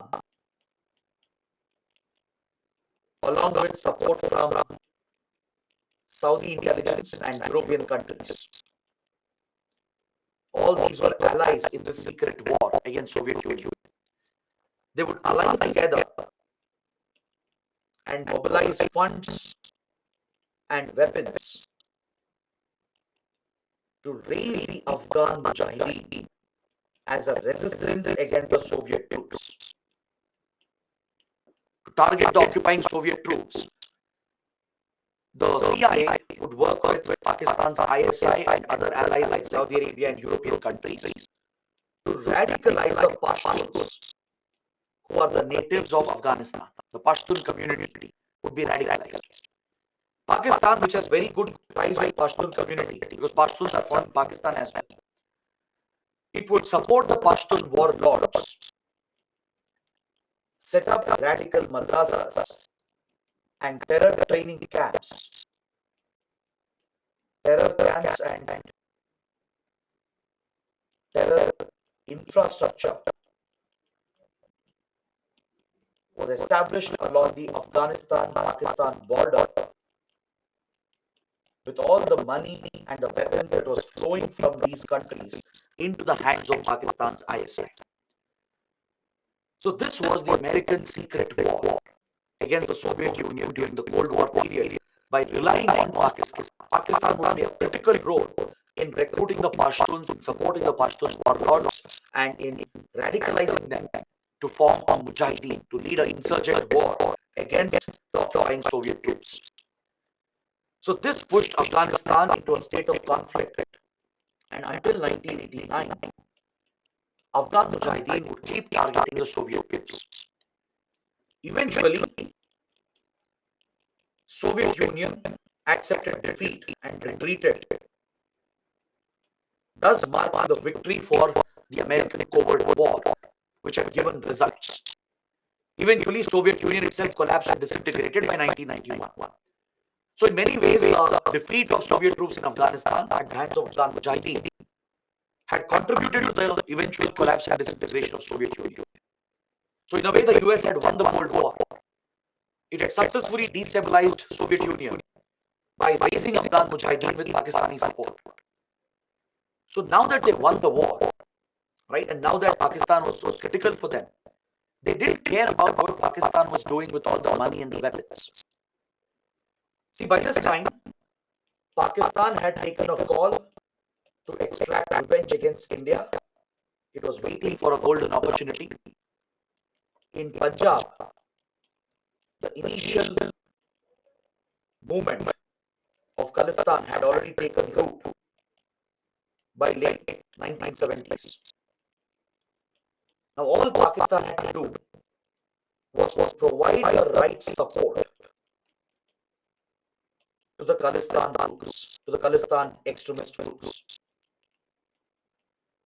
So Pakistan, which was gaining all the experience in covert warfare, receiving massive supplies of funds and weapons from Western countries, would conveniently divert the same weapons and funds towards backing the Khalistan outfits.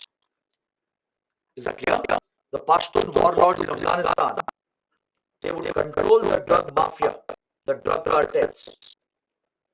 Afghanistan would be a major producer of opium and other drugs.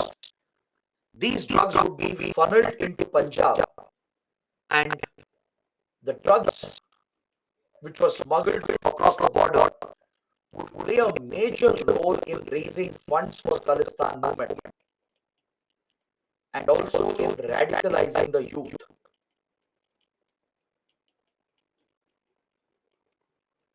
In 70s and 80s, Punjab was dealing with a massive drug menace. Even today, Punjab is very badly affected by the drug problem. At one point, there was no household in Punjab where you don't find a drug addict, from youngsters to old age people. That was the kind of social problem it became. And this was carried out by some of the Khalistani groups that had been set up, which were now being backed by Pakistan. You can again see a direct connection between organized crime and terrorism. These Khalistan leaders, who were setting up different Khalistani organizations by late 1970s, they got direct shelter in Pakistan. Pakistan would provide a safe haven for Khalistan terror groups that had started taking shape by late 70s and early 80s. These terrorist leaders would be accommodated in Pakistan. They would be given a safe haven to hide in Pakistan, and Pakistan would divert funds and weapons from the Afghan war and use the same to support the Khalistan movement. So a massive pumping of drugs was carried out from Afghanistan and Pakistan to Punjab. These Khalistani extremists would enable the smuggling, the trafficking. because that would fetch revenue for them to mobilize their operation and to scale up the Khalistan movement. They could use the drugs to indoctrinate the youth, because drug addiction, right, makes a person vulnerable psychologically. One turns into a robot or machine if you're highly addicted to drugs, and it's easier to you know desensitize the youth and make them accustomed to violence and bloodshed. So many terror groups, they use the strategy, they use this tactic. They get the cadres addicted to drugs, they put them constantly on drug consumption, they get them addicted, and it becomes easier to brainwash them, to radicalize them, and to make them commit violent acts of terrorism. So these Khalistani groups would rely on drug addiction. They would get the youth addicted. They would smuggle the drugs and start trafficking it, right, which would generate a lot of funds for Khalistani groups, which helped in scaling up their operations against India. So these terror leaders, these Khalistan leaders,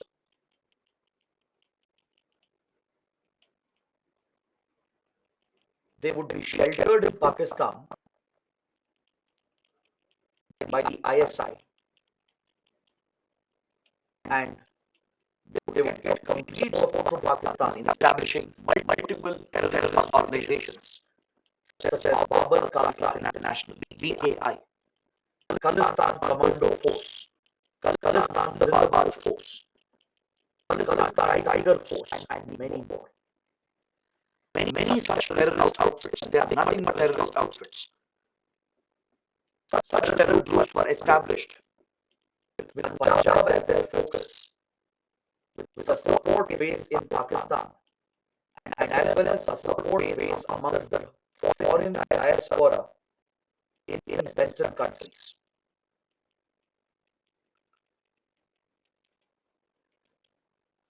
In countries like US, Canada, UK, France, Italy, Germany, Belgium.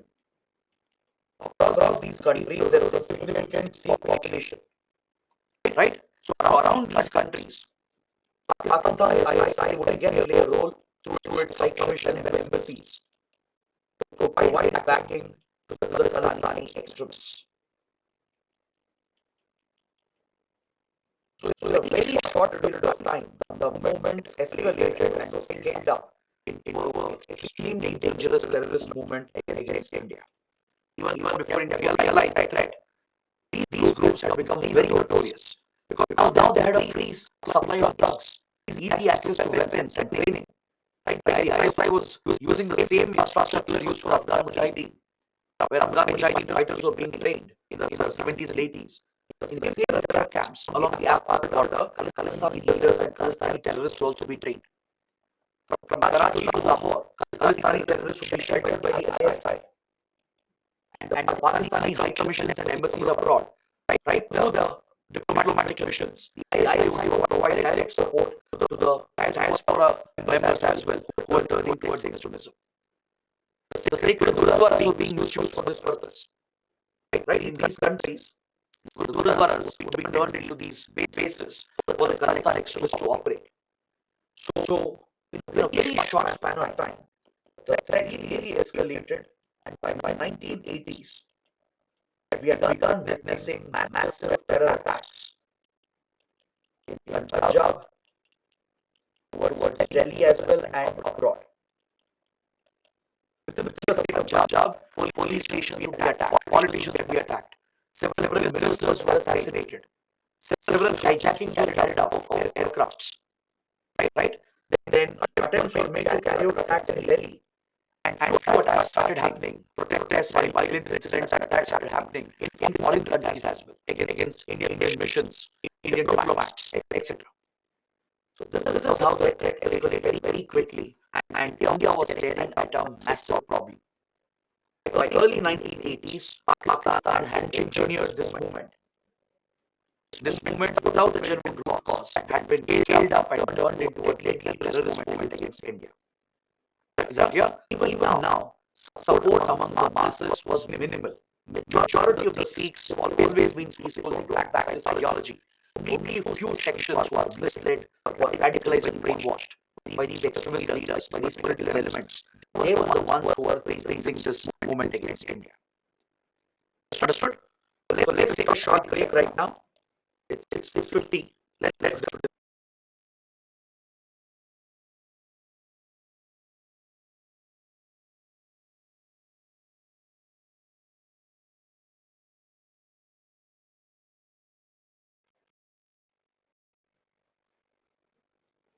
The root causes, how it originated and turned into a major terrorist movement against India.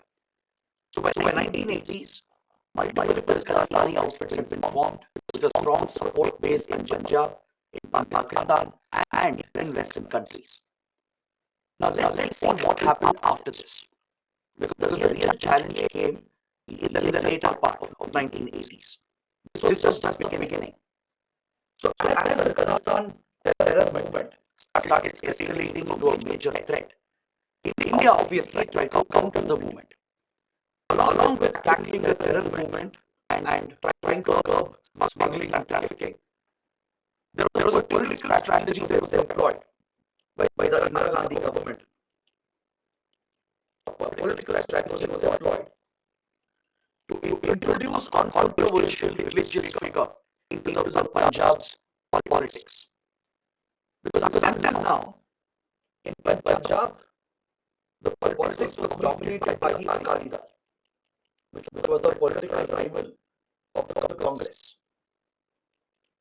Right? So to counter the support to Akali Dal, Congress tried a strategy which is a very controversial strategy. It pushed a very controversial religious figure called Jarnail Singh Bhindranwale into the politics of Punjab. Because Akali Dal was eventually tied with the Khalistan movement. So the government of India thought that this would be a dual strategy. It's like hitting two birds with one stone. The government thought that if we can provide the political support in Punjab, if we can provide the political support among the Sikhs, it would weaken the Akali Dal and automatically it would weaken the Khalistan movement. And parallelly, it would provide electoral gains for the Congress in Punjab. So as part of the strategy, Jarnail Singh Bhindranwale was promoted and pushed into the politics of Punjab. But this turned out to be a disastrous strategy. Because Jarnail Singh Bhindranwale was a very controversial leader, someone who could create a mass following. He was a very good orator. He was someone who could easily inspire the youth and motivate the youth.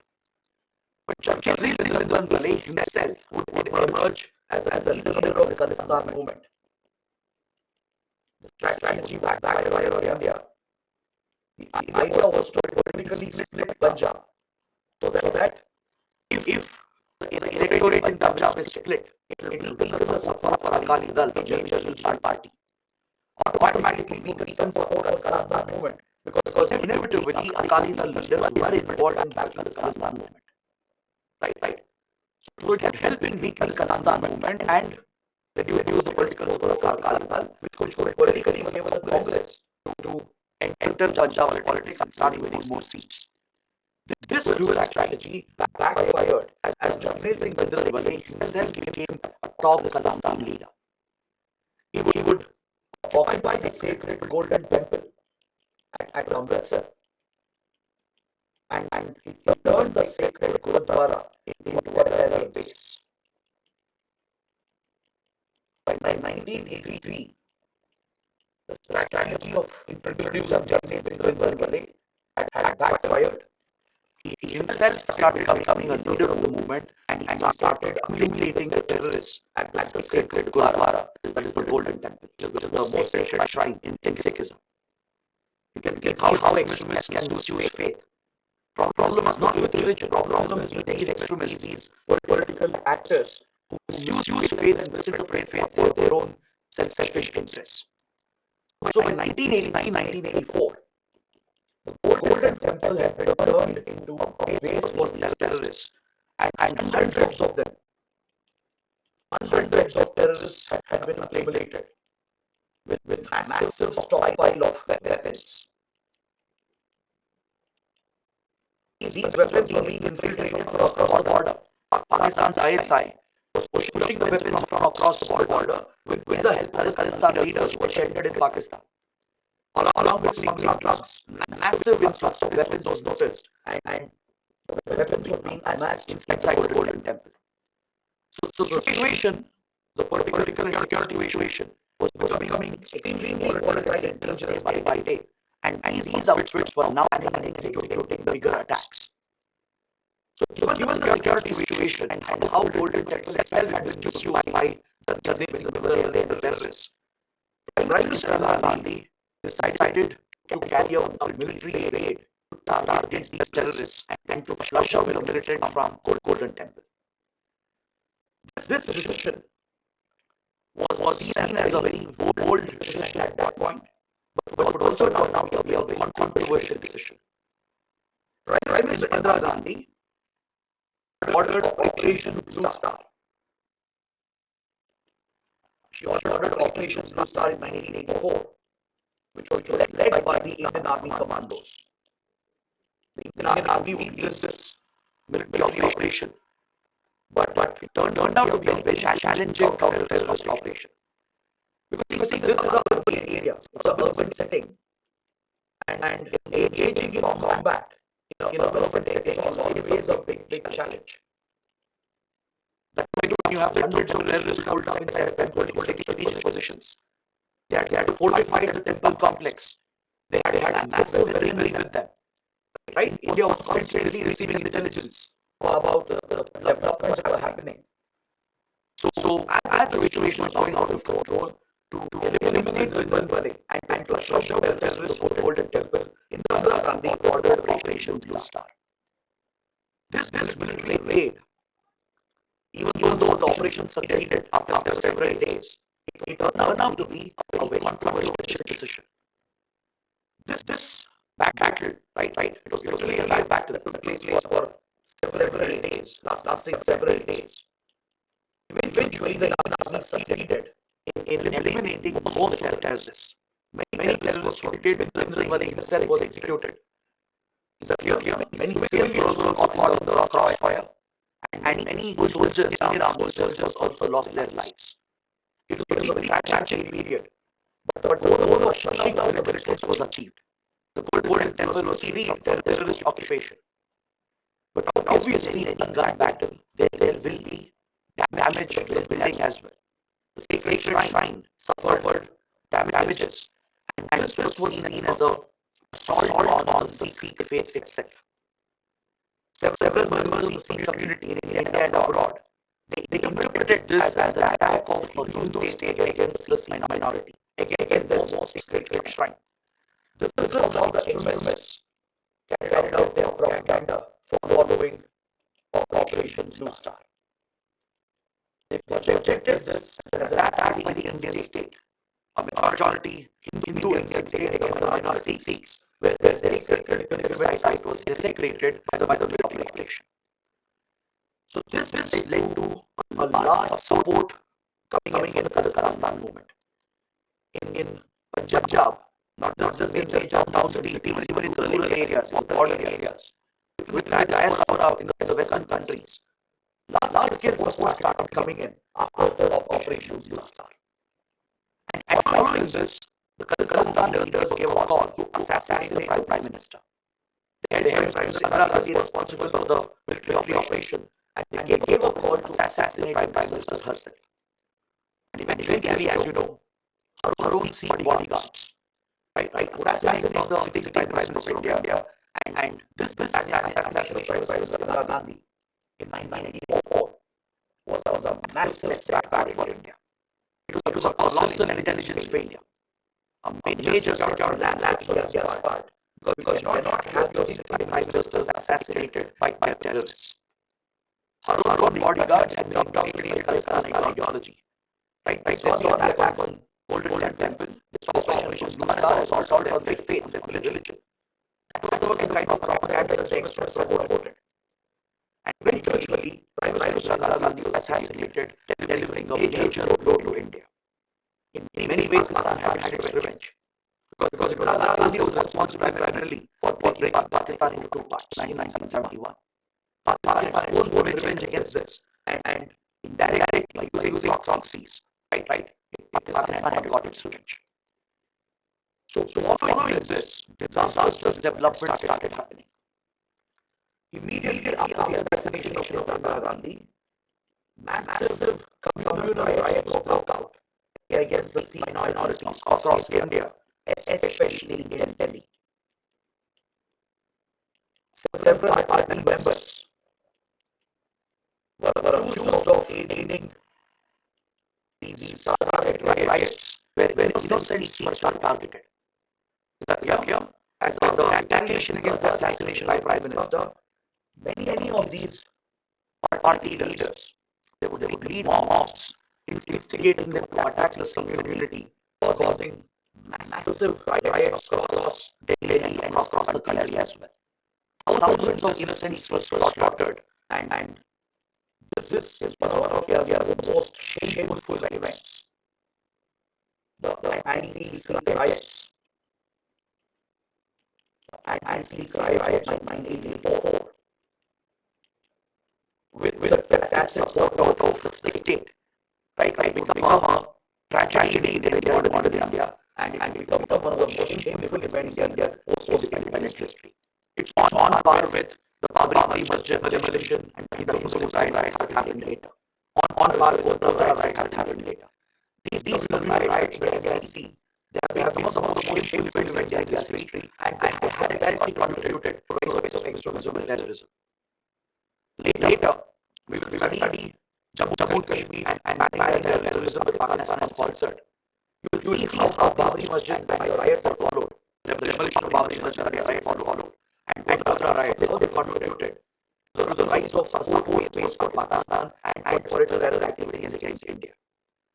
Similarly, the anti-Sikh riots was not the final nail in the coffin.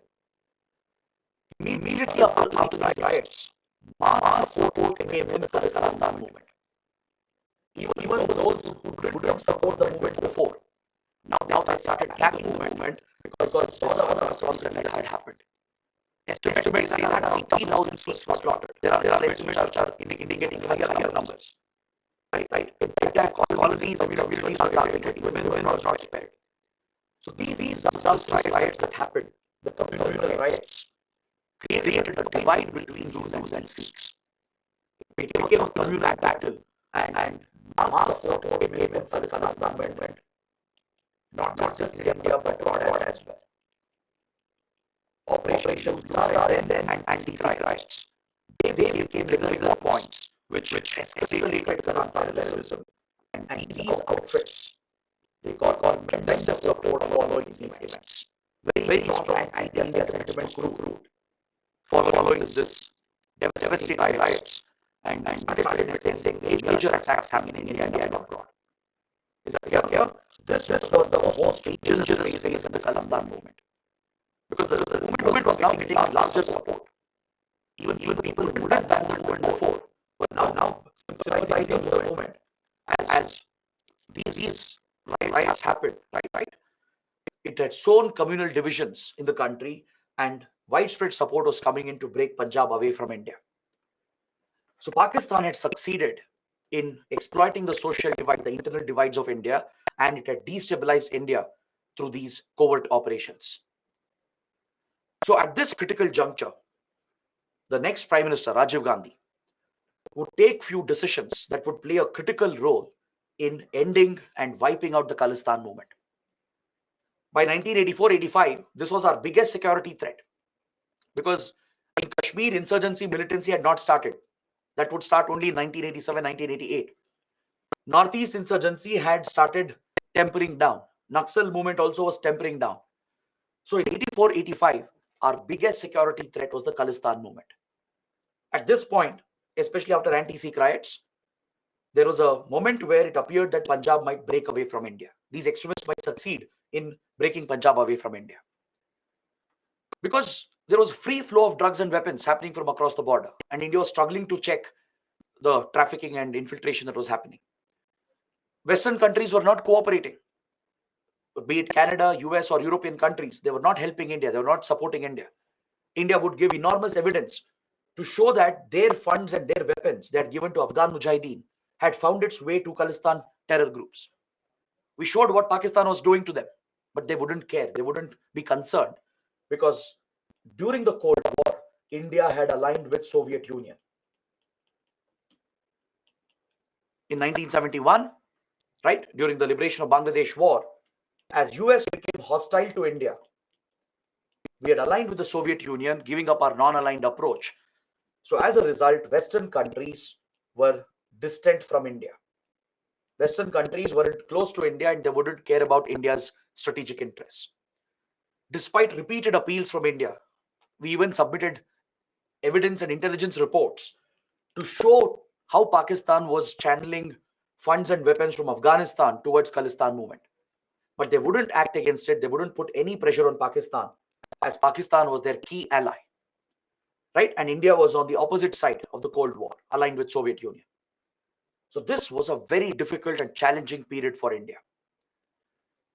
But from here onwards, India would take some decisive steps. The next 5 to 6 years would be crucial because by 1990s, we wiped out the movement. Now that is a remarkable success story. In 1984-85, this was our biggest threat. Within 5 to 6 years, we had managed to wipe out the movement, and by 1995, the movement was almost dead. So how can India achieve that success? How did India achieve that tremendous success in such a short period of time? Right? That is the next point of discussion. What was India's response? The biggest blunder from India's side was the anti-Sikh riots, not even Operation Blue Star. Operation Blue Star was a necessity, right? Backing Jarnail Singh Bhindranwale and anti-Sikh riots. Those were the blunders that India had committed. But now the time had come to retaliate. The time had come to stamp out the movement at any cost, because this was not the time for political games to be played. So under Prime Minister Rajiv Gandhi, several steps were initiated. A multi-pronged approach was initiated at the state level, at the national level, and at the global level to target the movement and wipe out the movement. Domestically in Punjab, as there was a lot of local support and a lot of attacks were taking place, the AFSPA was imposed in Punjab. Armed Forces Special Powers Act was brought into place in 1985 by declaring Punjab as a disturbed area. Until then, AFSPA was implemented only in the Northeast to tackle Northeast insurgency. For the first time, AFSPA was being implemented outside of Northeast India, and it was enforced in Punjab by declaring Punjab as a disturbed area under the Disturbed Areas Act. As there was a major terrorist situation with external foreign support, the time had come for India to take some decisive steps, and the controversial AFSPA was brought in by declaring Punjab as a disturbed area under Disturbed Areas Act. This would give special powers to security forces. It would give the power to even open fire, leading to the death of a person. And the security forces would have legal immunity against such killings. As it's an active conflict zone and a disturbed area where there's a direct threat to our integrity and sovereignty, security forces are given this tremendous power to open fire at will. Based on suspicion, based on intelligence, they can act. And if they believe anyone to be suspicious, posing a threat to the security of the state, they can open fire even with the aim of killing that person. All right, they need not wait for approvals, need not wait for permissions. Each police officer, each soldier who's deployed on the ground will get the special power to open fire based on suspicion, right? And this will include legal immunity to the concerned soldiers and the troops. They will not face legal prosecution without prior approvals from the government. Is that clear? Legal immunity is granted. Along with that, they can arrest They can search property, even destroy property if needed without a warrant. Some of your basic rights will be suspended once AFSPA comes into place. Fundamental rights will be compromised. Arrest can be carried out without a warrant. Properties can be searched for evidence, right, without warrant. The property can be destroyed as well in a counter-terror, counter-insurgency operation. These special powers are given, and the Punjab police was given the lead role to conduct these counter-insurgency, counter-terrorist operations.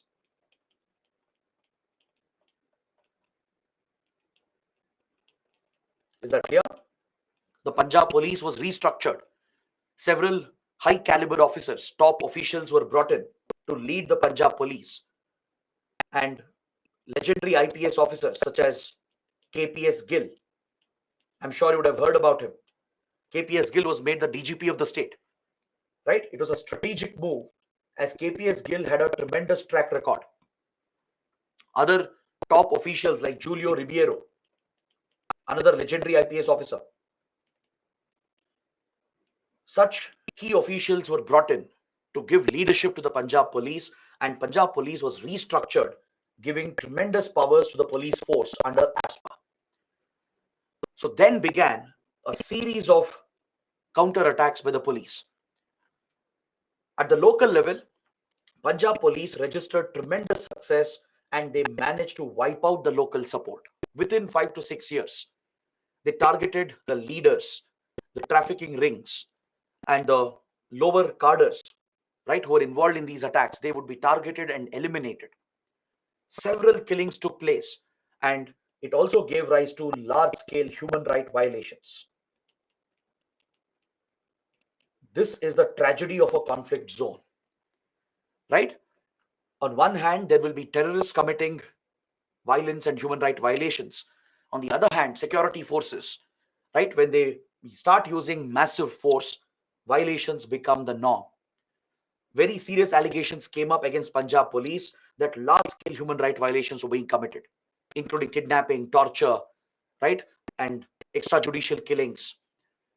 But it was seen as a necessity at that point. And under these tremendous powers, the Punjab police, they saw tremendous success. They managed to wipe out the local support.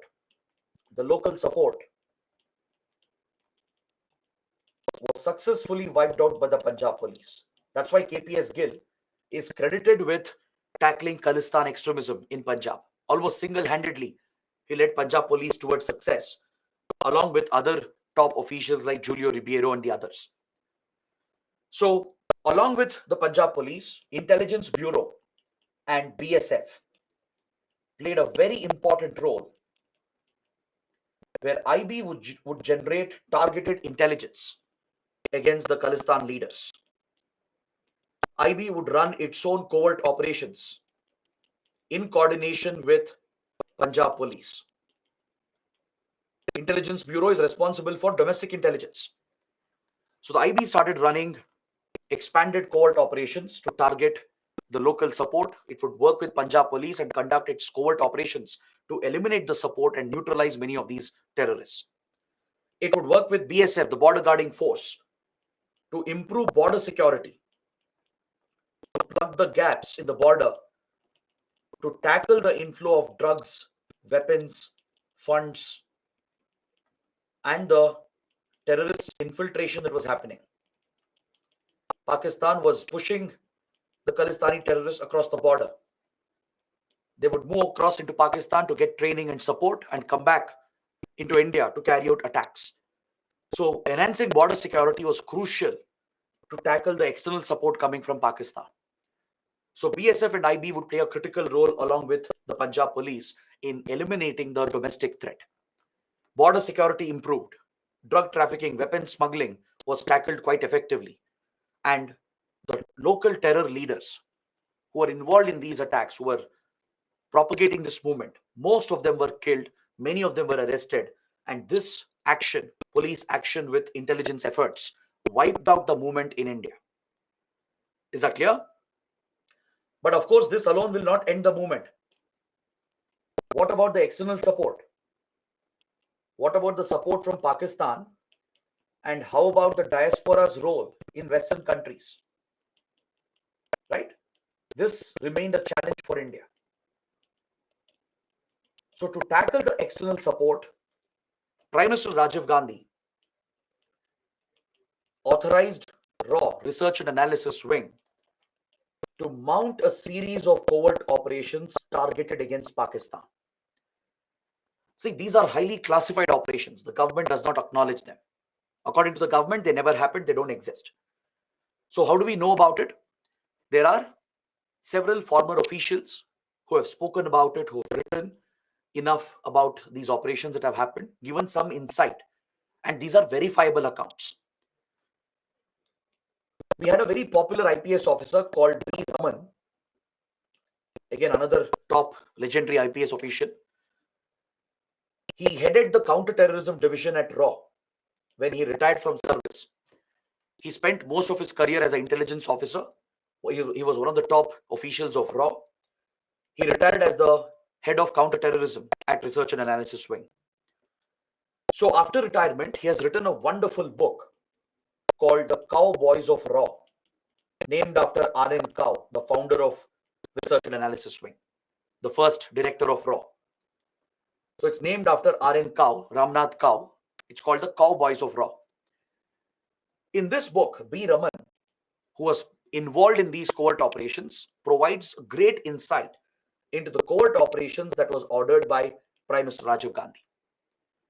According to his account, RAW was asked to target the Pakistani link with Khalistan groups. If Pakistan could back these outfits, so could India retaliate against them and break the links between the ISI and the Khalistan outfits. So to achieve this objective, which was laid out by the Prime Minister, RAW established two covert teams, CIT-J and CIT-X. Two elite secretive teams were set up, Counterintelligence Team J and Counterintelligence Team X. Their task was to target Khalistan leaders who were hiding in Pakistan and mount tit-for-tat attacks on Pakistani soil, in Pakistani cities, for every attack on Indian soil. See, this was a different era back then. The Cold War period was a brutal period where countries wouldn't hesitate to take such covert action against each other. Right? US and Soviet Union also have done the same. So this was an era where India, Pakistan would go to any extent to protect their interests. As Pakistan was directly involved in escalating this conflict, it was essential to break the link. According to B. Raman, the strategy of India was to impose a heavy cost on Pakistan. Make this covert war expensive for Pakistan. Make it unbearable for Pakistan so that it will back out. Right? India was left with no other option because this was Pakistan's own making. It was Pakistan's own creation. So Research and Analysis Wing would mount a series of deadly covert operations deep inside Pakistan with the aim of eliminating Khalistani leaders, breaking their nexus with drug cartels, breaking their nexus with other terror groups, and tit-for-tat attacks in Pakistani cities as well, targeting Pakistani civilian population. Is that clear? So of course, you cannot write about this in your exams because these are all unconfirmed or unacknowledged operations. Government will never officially acknowledge this. But based on credible information, we can discuss this in class for your better understanding. If you don't look at this part of India's efforts, you will get only half a picture about how India tackled the Khalistan movement, right? If you just discuss the police operations and the diplomatic efforts, that's not enough. There was something else that happened which involved a secret war in Pakistan to break this link between ISI and the Khalistan outfits. So these operations went on for a few years in the late 1980s to early 1990s. And according to B. Raman, India succeeded in imposing a heavy cost on Pakistan.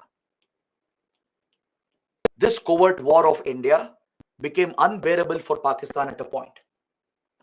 It was pushed to the brink, right? India was targeting the criminal networks, the Khalistani leaders, and even the ISI links with these outfits. Plus, there were tit-for-tat attacks and bombings taking place, which increased the scale of violence in Pakistan, causing divisions inside Pakistan. So it finally pushed Pakistan to reach out to India, and it offered a mediation. ISI and RAW have a history of such secret conflicts against each other, right? So with the mediation of Jordan, the West Asian country, the king of Jordan was a good friend of Rajiv Gandhi, and he was also a good friend of the Pakistani leader. So the Jordanian king, right, offered a neutral location in Amman, which is the capital of Jordan, where the chiefs of ISI and RAW would meet to work out a settlement, to work out a mediated settlement that both of them will back out from their covert operations targeting each other. Is that clear? This was a very successful covert operation from India. The stated goal and objective was achieved, right? The idea was to impose a cost on Pakistan and push it to the negotiating table. That is exactly what happened. The impact of RAW's covert operations were so severe that within few years, Pakistan reached out and the king of Jordan mediated between the Indian Prime Minister and the Pakistani leader. That led to a meeting, a secret meeting at Amman between the chief of ISI and RAW. And both agreed that we will back off from these operations. If ISI withdraws support, RAW will withdraw its covert operations. So this played a critical role in ending Pakistani support, at least for the time being. At least for the time being, Pakistani support came to an end. And this was the success of our covert operations in Pakistan. Next, there was another external angle, which is the diaspora in Western countries. What do you do about the diaspora in Western countries? And what about the terrorists who ran away from India and took shelter in Western countries? Within the diaspora, support had increased. Many gurudwaras abroad had been turned into a base for Khalistani outfits. In UK, in Canada, right? Many sacred gurudwaras had been misused by these terrorists and they had turned this into a terror base. They imposed a ban on Indian officials. In fact, after Operation Blue Star itself, they banned the entry of Indian officials into the gurudwaras. This has existed even till date. Recently, you might have read about a news report that Indian High Commissioner to UK was prohibited by the Khalistani extremists from entering a gurudwara in Scotland. Right? These are grave acts of provocation. It divides the government and the community as well. Right? Even when majority of the Sikh community doesn't support these events, these activities, these extremists drive a divide by carrying out such acts. So they block the entry of Indian officials. They would target Indian embassies, Indian high commissions and consulates, carry out protests, try to damage Indian missions, and they would even try to pressurize and target Indian diplomats.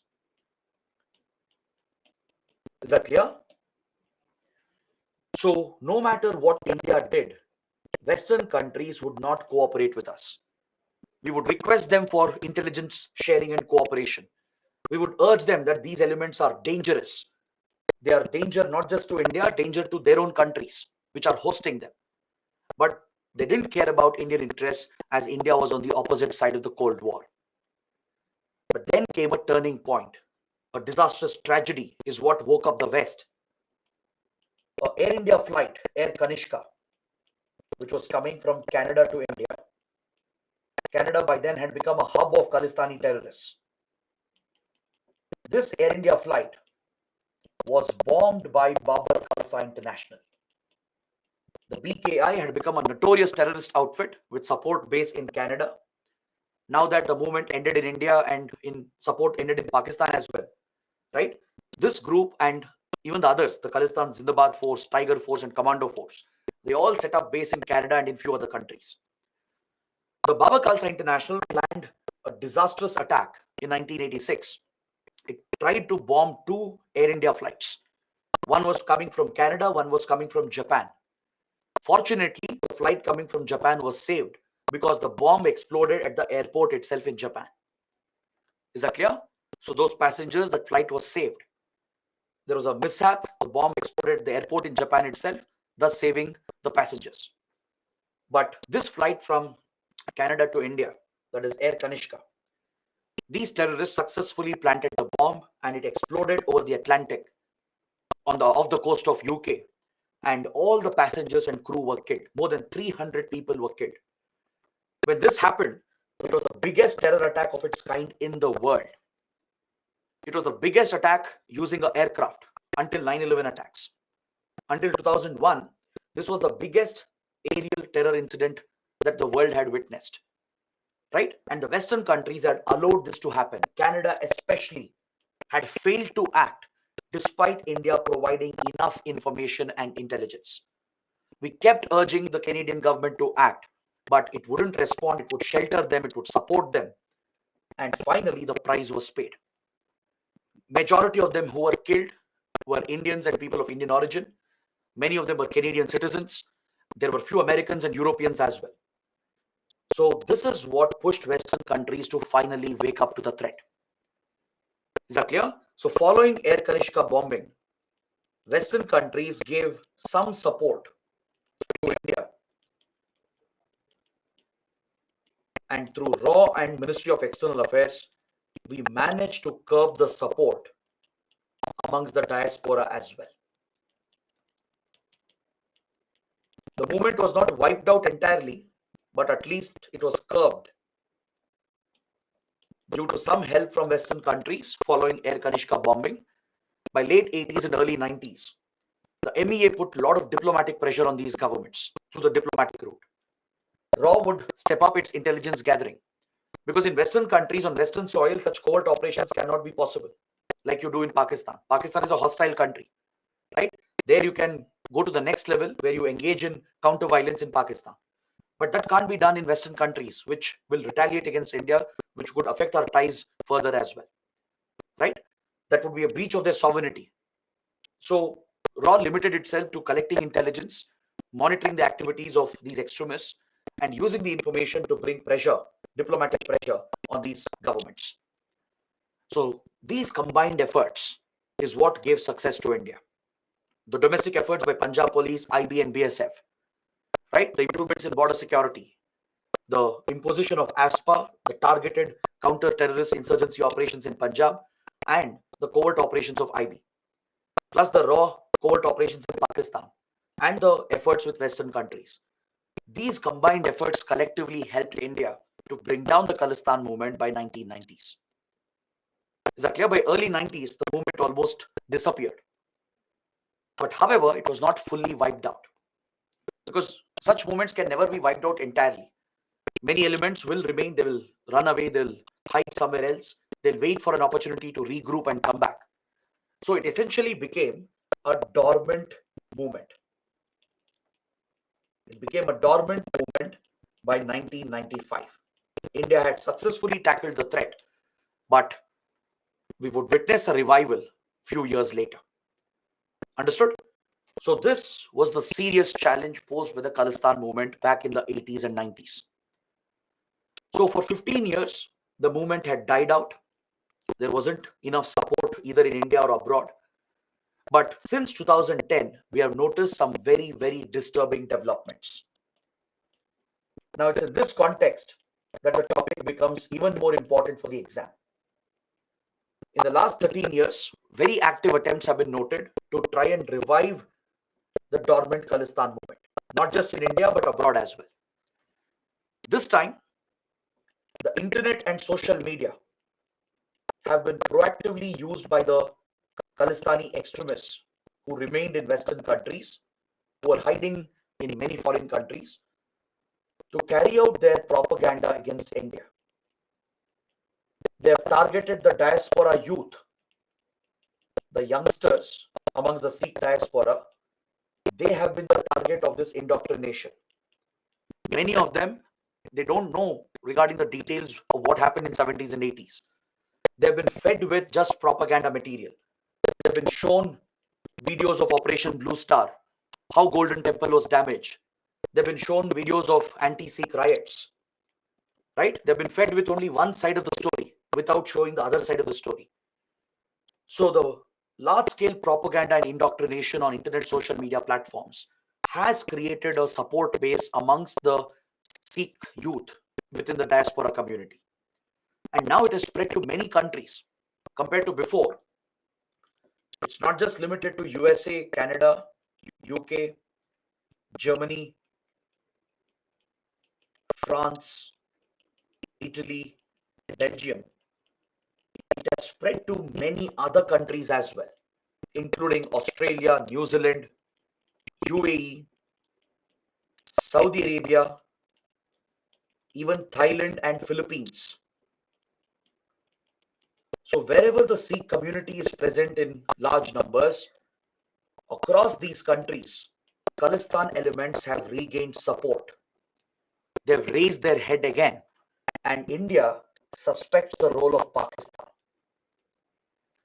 Because see, after the Mumbai attacks, after the 26/11 Mumbai attacks of 2008, there has been tremendous international pressure on Pakistan to stop attacking Indian cities by using Lashkar-e-Toiba or Jaish-e-Mohammed.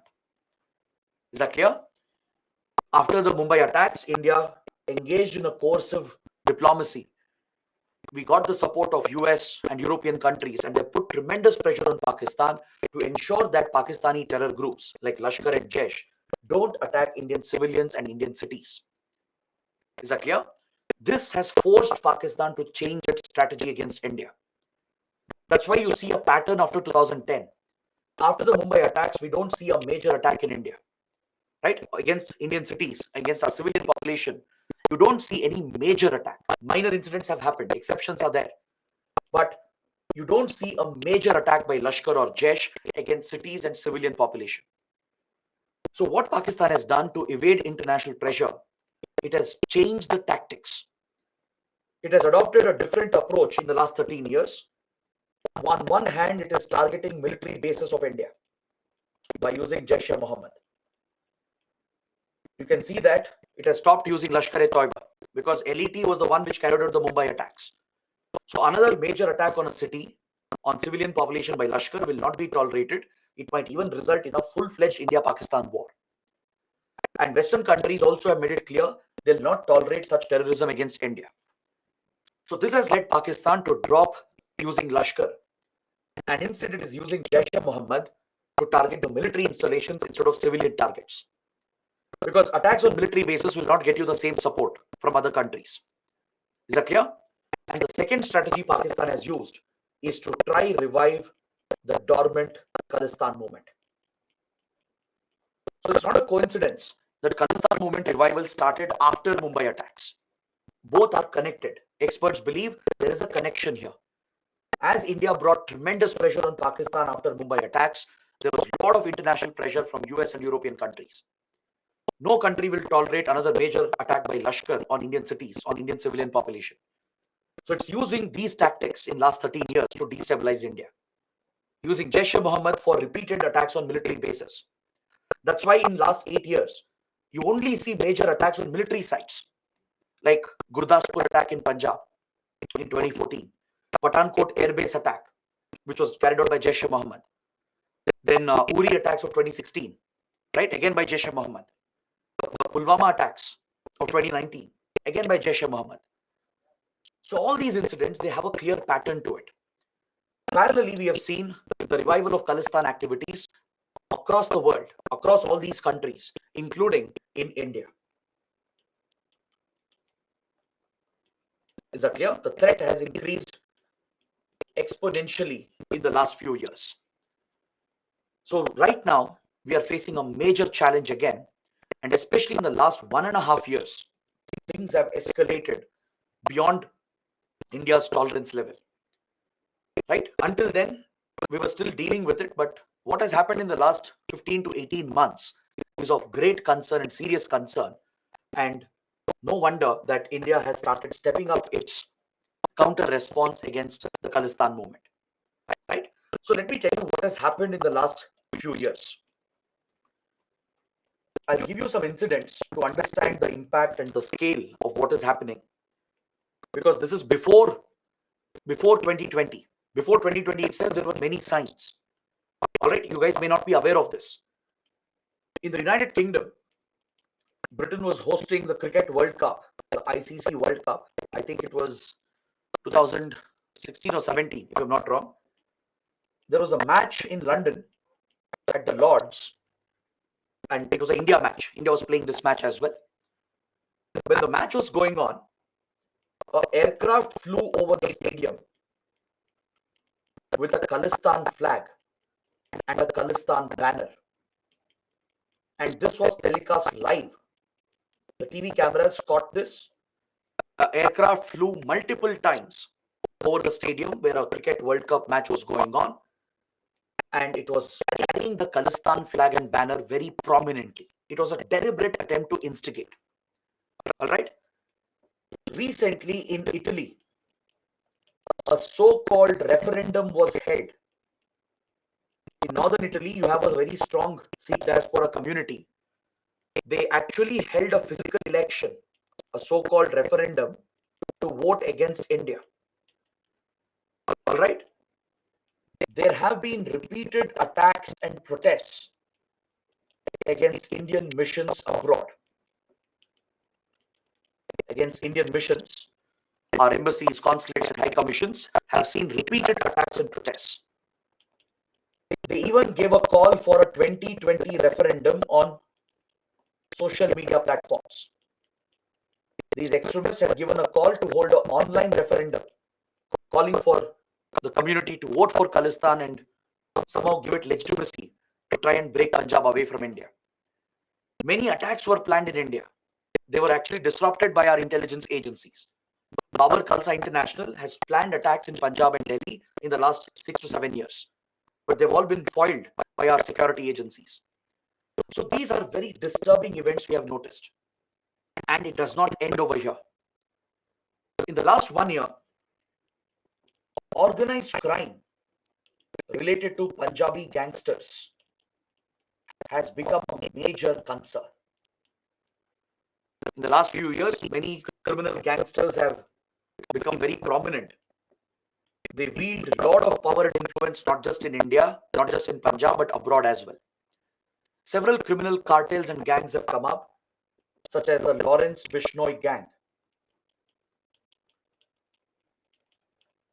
He works with someone called Goldie Brar.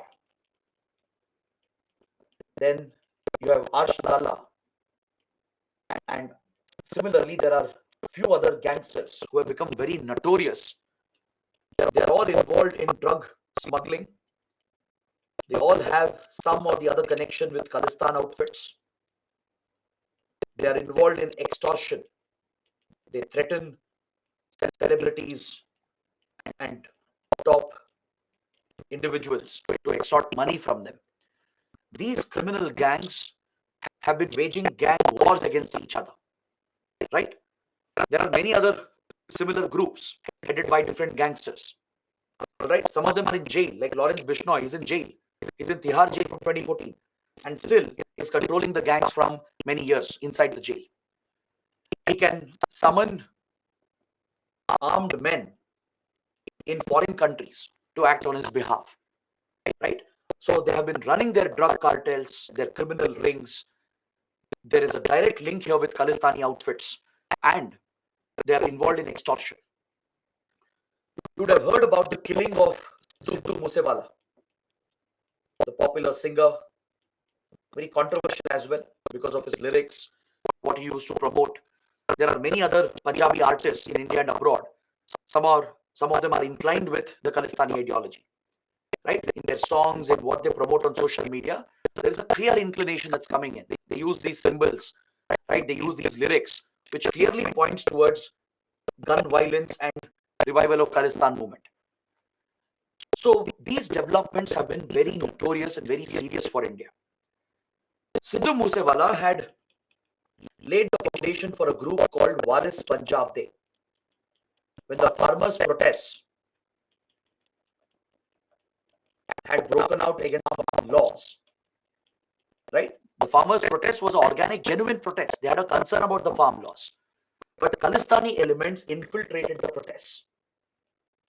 They derail the protest and harm the image of the farmers by infiltrating the protest and by trying to give it a Khalistani angle. Right? Khalistani extremists in India and abroad, they tried to turn this into a Khalistani protest when it wasn't.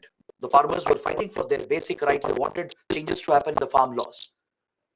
So, in the backdrop of the farmers' protests, this group called Waris Punjab, they had been founded, right, to act as a organization that would support the farmers.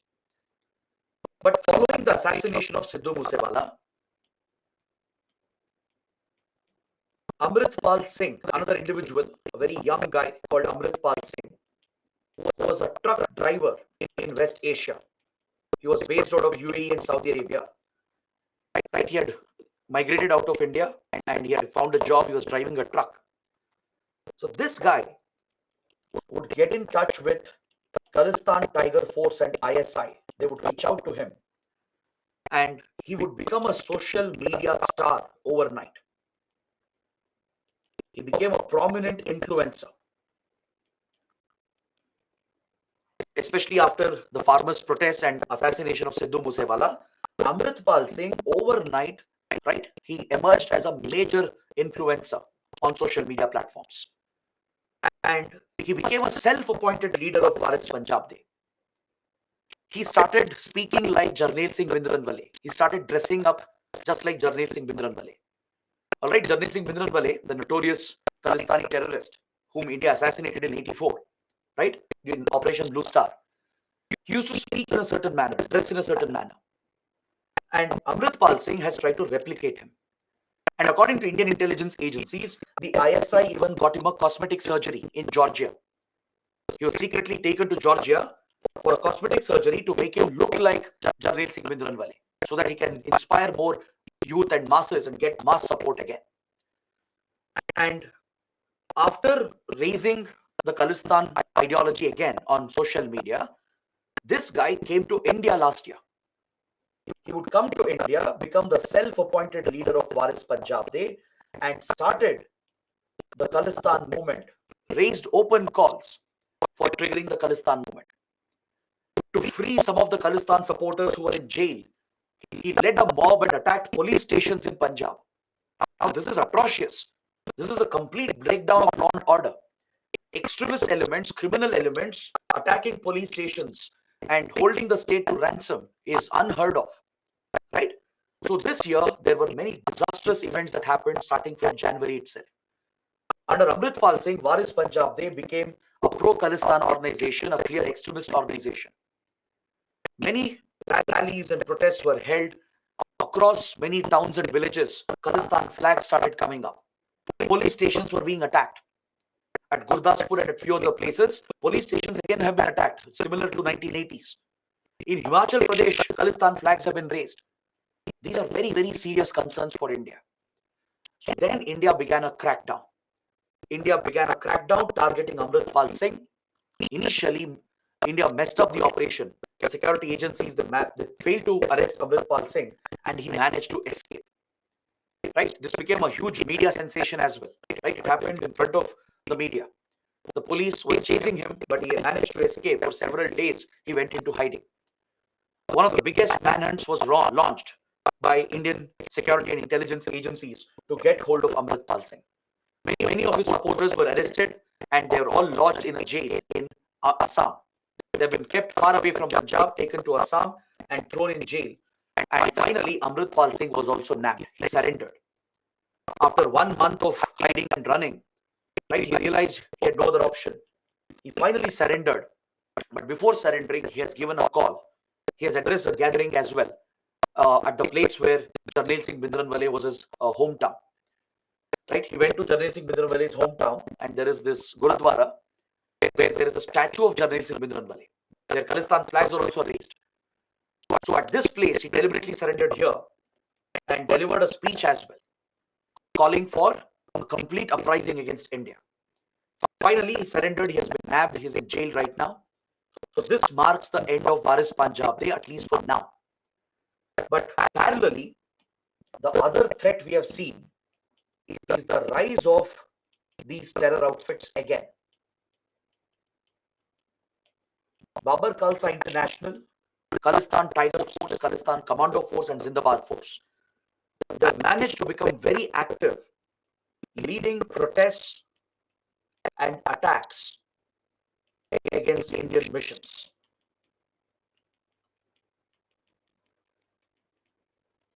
Is that clear? When India started the hunt for Amritpal Singh, across Punjab, internet was shut to prevent any untoward incident, right? And very strict measures were taken to apprehend all the members of Waris Punjab, as this group was becoming an extremist and notorious organization. So, in opposition to these actions of India, these terrorist outfits abroad, they started targeting Indian missions in retaliation. As India was hunting Amritpal Singh, these terror groups mounted attacks against our consulate and embassies in Australia.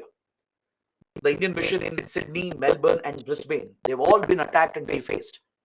Hindu temples in Australia have been defaced, right? Rallies have been held by pro-Khalistan groups.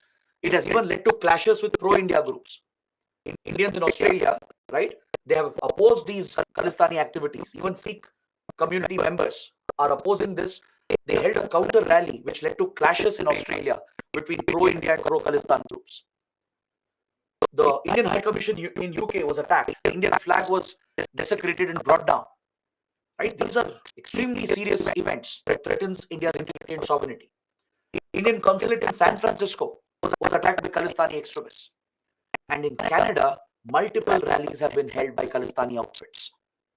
Is that clear? There was a rally just a few weeks back where they held a parade showcasing Indira Gandhi being assassinated. Now, how is this justified? How is this even being allowed? Right? So this is where India raises objection. We have strongly objected to this.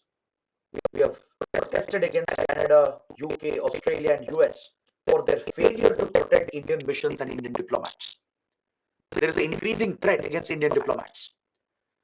So Canada especially poses a very difficult challenge for India because the Sikh diaspora is a vote bank. It's a major vote bank for Canadian political parties, especially Justin Trudeau. Right? Even his father had a same approach. In 80s, it was Justin Trudeau's father who was the prime minister back then. Even the senior Trudeau had not cooperated with India, right? And his son is continuing the same policy right now. So in the name of freedom of speech, freedom of expression, Canada has allowed these outfits to operate, even though it knows that these are not activists, they are terrorists. There is no doubt about it. And yet Canada has allowed these activities to happen. There are a few other notorious groups that have come up more recently. The International Sikh Youth Federation. This is another dangerous terrorist outfit formed in late 80s and early 90s.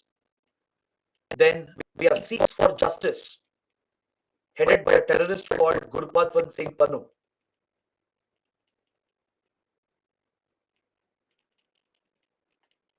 He is based out of US and Canada, and he has been giving open calls for terrorism against India. You might have seen some of his videos as well. Gurbadwant Singh Pannu is the founder of Sikhs for Justice, right? So these terrorists have been freely operating in many countries, threatening Indian interests. So this is where the issue comes up for India. Even a few years ago, Canadian Prime Minister was visiting India in 2018, all right, and he was bringing a delegation along with him.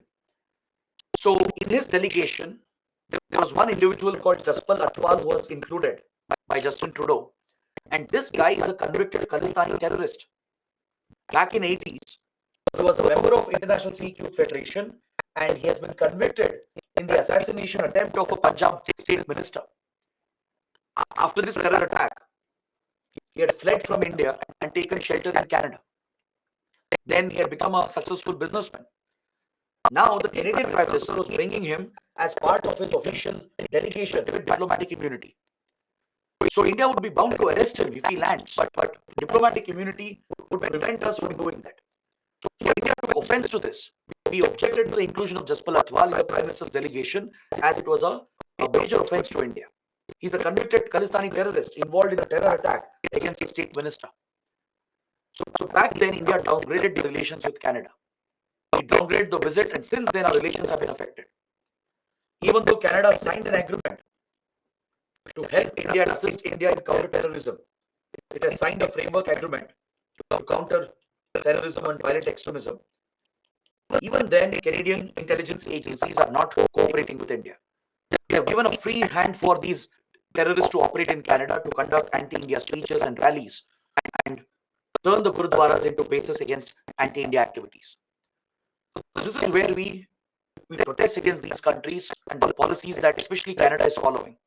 This is largely due to Canadian politics, because many members of the Sikh diaspora who are aligned with Khalistan movement, they are very influential, right? They are part of the government itself. There are many top ministers and officials who hold a lot of influence in the Canadian government. Plus, the Sikh diaspora becomes a electoral vote bank, and political parties depend on it. So to please them, they align with these extremists. They tolerate the extremist terrorist activities, which is harming our relations with these countries. But US, UK, Australia have committed that they will stand with India, they will work with India to take out the Khalistan extremists. Now things are different. Our relations are different with US, UK, and Australia. In the last 20 years, our ties have transformed with them. So US, UK, and Australia have promised all the possible support.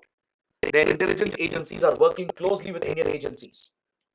We are keeping an eye on most of the activities, and they have promised full support to India to stand down the Khalistan movement. But Canada is the real problem. All right? And to add to this, there is another development which came up.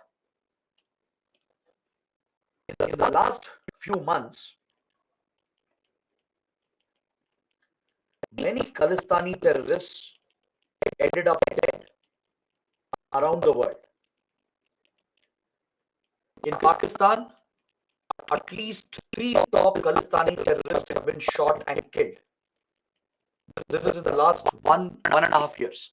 In the last 1.5 years, around 3 top Khalistani terrorists wanted by India, they have been shot by unidentified gunmen in Lahore, in Karachi, and in other places. These killings have happened in Pakistan. In UK, the Khalistani terrorist who attacked the Indian High Commission, who brought down the Indian flag, he died in a hospital. Then Hardeep Singh Nijjar, the leader of Khalistan Tiger Force, was based out of Canada, was shot and killed near the Gurudwara. All right? So these back-to-back deaths of Khalistani terrorists that happened in a short span of time. If you take the last 1.5 years, at least 5 to 6 top Khalistani terrorists have died under mysterious circumstances. So right now, after the G20 summit, Canada raised a major allegation against India, a serious allegation. Justin Trudeau brought up this issue at the G20 summit as well when he met Prime Minister Modi. But after going back from G20, he made it public, and he alleged that India's RAW had carried out these assassinations, especially the assassination of Hardeep Singh Nijjar, the leader of Khalistan Tiger Force. Canada said it has intelligence received from US and the Five Eyes Alliance, which is an intelligence alliance of 5 Western democracies. They had carried out surveillance on Indian diplomats, Indian officials stationed in Canada, and apparently they have found evidence to link Indian agents with the killing of Hardeep Singh Nijjar. So this has brought back the era of 80s in a way. It has brought back doubts that maybe India is still conducting such covert operations which happened in the 80s as well. Right? But we had never done it on Western soil, right? Because this would be a major breach of their sovereignty and would have major international implications. But India as a policy doesn't do this. In the last 20 years, we don't execute such missions, such kill missions abroad. Of course, we'll never know the truth about this. We will be in no position to comment.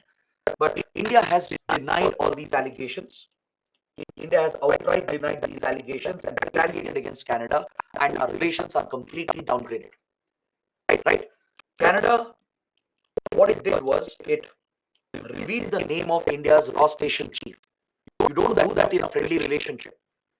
The RAW station chiefs or any RAW official who is deployed, right? Any intelligence official who is deployed in a foreign country, they operate undercover. They operate under false identities. At least the station chief's identity will be known to the host country, and the understanding is that you'll never compromise their identity because it affects their safety. But Canada triggered India by revealing the identity of the RAW station chief publicly and asked him to leave immediately. Now this puts the RAW station chief under risk. He can no longer work undercover. His career as an intelligence officer comes to an end, at least with regard to foreign deployment, and puts a target on his back. Right? If Canada is alleging that RAW is responsible for the killing of Niger, Khalistani terrorists could target this official who is an IPS officer.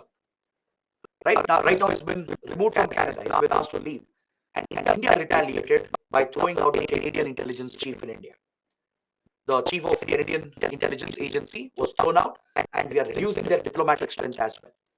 Canada has suspended the free trade agreement talks that were going on, and we have scaled down many other aspects of our diplomatic relationship. So this is the widespread impact of the revival of Khalistan movement. Right? Many big developments have happened in the last few months itself. So right now, India is still dealing with the challenge. The challenge doesn't end here. Because other terrorists like Gurpatwant Singh Pannu is still operating in Canada, giving open calls on social media, calling for attacks against India. Recently, he released a video. He's called for an attack on the World Cup matches and even on the Prime Minister. Right? These are highly provocative. These are nothing but acts of terrorism, and Canada should not be tolerating this. But Canada refuses to accept the mistakes it has done. But US, UK, Australia have distanced themselves from Canada, and they are attacking India subtly. That's very evident, very clear that they will back India because they're very good strategic partners. They need India to counter China as well, right? So the geopolitical equations are different today. It was not like the Cold War period where India was isolated. Now it's different because India has risen as a major power in the last 20-30 years. So US, UK, Australia and others have promised support to bring down these extremists, but the problem remains to be Canada. Is that clear? So please track these developments. All right? See, let's not debate whether India assassinated Niger or not. It is controversial. Again, we'll never be able to know the truth, as I told you. Maybe 30, 40 years later, someone might give up something. Maybe if it has happened, you'll get to know. But as of now, it is all speculative. So go by what India is saying. India has no policy of such assassinations. Right? We don't execute such foreign assassinations. That too not on soil of friendly countries. Pakistan is a different case. What happened in the 80s is a different case. All right? That was a different era altogether. So India has denied these allegations. We have said we have no role in this. And there are experts who say that this could be because of the gang rivalry. The criminal gangs, which I was mentioning, right? There is an intense rivalry between different organized criminal gangs, between the Bishnoi gang and other gangs. So the reports say that maybe one gangster got Niger assassinated because of their inter-rivalry. But there are others who are saying India might be behind this. That's what Canada is indicating. Canada is indicating that RAW has worked with criminal gangs, especially the Bishnoi gang, to get Hardeep Singh Niger assassinated in Canada. So it will remain an allegation unless Canada presents the evidence publicly. It has not done that, by the way. It says it has evidence, but it has not brought it out in the public domain. If it is brought out in the public domain, maybe we'll get to know what happened. But as of now, it is all speculative. So don't dive into conspiracy theories unless and until there is something concrete. So stick to India's position that we don't carry out such assassinations. We have denied the allegation and we have retaliated against Canada for escalating this issue. Our major concern is it's not cooperating with us to target terrorists. These are well-established terrorists. They're not even activists. They're not separatists or insurgents. They are well-established terrorists. And still Canada is protecting them and shielding them. This is where India takes offense, and correctly, India has retaliated and scaled down the relations with Canada. All right?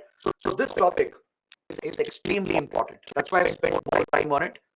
or else we could have wrapped it up at least 30 minutes ago. But covering the background and the current developments is very important. If not a direct question, you might get some questions in the interview. Given it's a trending topic and a challenging, complicated topic, the interview panel might test you on these lines, especially if you give IPS, IPS or top references. You are bound to face these questions, these challenging questions, right? So develop a balanced opinion, but always look at India's interests, what the government of India is saying, and don't be driven by allegations and media reports. Understood? So with this, I end my discussion on the Khalistan movement. Let's see if there are any doubts, any questions. And after that, I'll just give you an introduction to the next topic. Let's look at all the questions first, and then we'll look at a small introduction to Jammu and Kashmir, and tomorrow we can pick it up and complete this tomorrow. All right, let's see the questions now.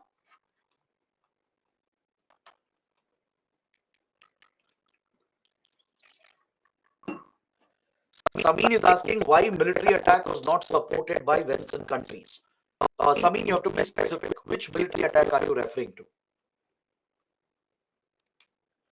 Kamlesh is asking, sir, what could be the major reasons for revival of Khalistan movement in recent times? See, as I told you, there are a couple of reasons. One is Pakistani support. The change in Pakistani strategy, as it started to use Lashkar-e-Toiba and other groups to target Indian cities and civilian population. It was using Jaish-e-Mohammed to attack military bases in Kashmir especially, and the other strategy is to revive the Khalistan movement. So there is a clear Pakistani angle, right? It has been providing funds and weapons again, along with support in foreign countries to revive these groups again against India. Apart from that, the older members of these outfits who are hiding in foreign countries, they have an opportunity right now because of the ISI support and because of the internet and social media through which they can easily spread their message. Right? They are targeting the youth amongst the diaspora.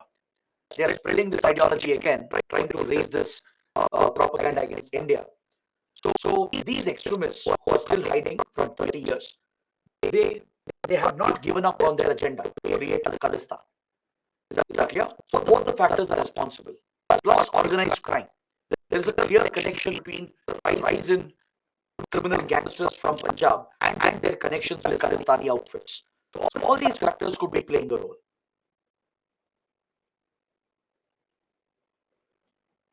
Anandu is asking, could you repeat Ross proxy war point from the Cowboys of Raw book? What did India do, sir? See, V. Raman, a former IPS official, a former intelligence officer in Raw, he has written this book called Cowboys of Raw. So it's one of the most authentic accounts you get on India's intelligence operations. He says that under Rajiv Gandhi, India executed some hard-hitting covert operations inside Pakistan. This was to retaliate against the Khalistan movement, to break Pakistan's links with the Khalistan outfits. So according to V. Raman, Raw had set up two covert teams, CIT-J and CIT-X. These covert teams would carry out operations in Pakistan. They would aim to target Khalistani leaders who are hiding in the country. They would target the drug smuggling networks which was pushing Afghan drugs into India. They would target the links between ISI and the Khalistani terrorists, right? Which means, in a subtle way, B. Raman is telling us targeted assassinations were carried out. Maybe few ISI officials, maybe few organized criminals, drug traffickers, maybe few Khalistani leaders were assassinated by India. All right. The other role of CIT-X, counterintelligence team, was to execute tit-for-tat attacks. For all the attacks happening in Punjab, in our cities, in our towns, there would be retaliatory attacks in Pakistani cities. I know it's very controversial. I know what I'm saying is very controversial. But it's not my opinion alone. There is enough evidence to back this theory, and P. Raman has given us enough information on this. And many government officials support this theory as well. Right? Because these were officials who were involved in these operations. And it's well acknowledged unofficially that India did carry out these operations. The other operation was to impose a cost by carrying out tit-for-tat attacks. So this put tremendous pressure on Pakistan, and finally it reached out to India and worked out a settlement, worked out a mediated settlement, following which it used support for Khalistan outfits. All right. So that was what I explained about India's covert war in Pakistan.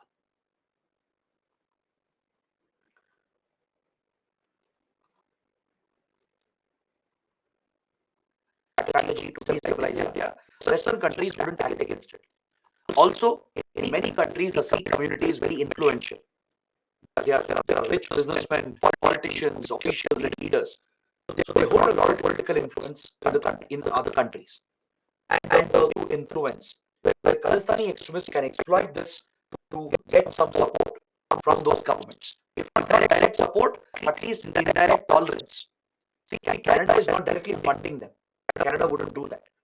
Canada is not directly supporting them against India. The problem with Canada is it's tolerating them, it's allowing them to function and operate. Is that clear? So this is primarily due to the political reasons. But Canada says it's protecting fundamental rights, protecting right to expression, right to free speech. But terrorism is not right to free speech. Right? That's what Canada has to realize. Canada calls them as activists. They are not activists, they are terrorists. So Canada has to understand the difference. Finally, US, Australia, UK, others are seeing that they are with India on this, but Canada has been the problem. Devi had a similar question. What will Canada gain from doing all this? As I told you, one is to please the electorate to get votes, because the Justin Trudeau government is a weak coalition government. It depends on various other coalition partners. And one of the coalition party is headed by a Sikh diaspora member, and he has some considerable political influence. So the stability of the Trudeau government is dependent on some Sikh votes. So that matters.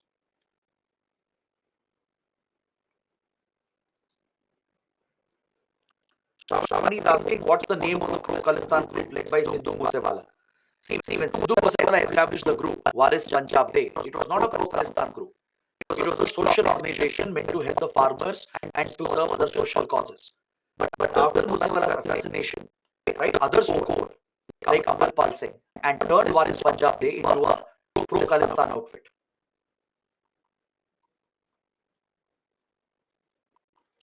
Amit is asking, sir, how can Raw tackle Gurpatwant Singh Banu? See, right now, India's biggest headache is this guy, the founder of Sikhs for Justice. He's an American hiding in Canada.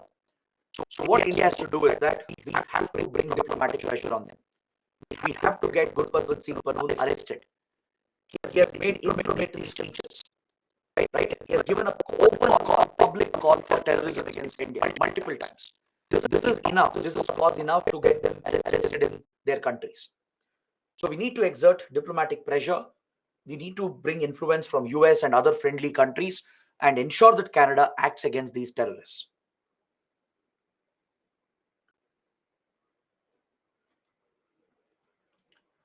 Next, Hussein is asking, please address my doubt. Why Pakistan deliberately keeps its focus to bring down India?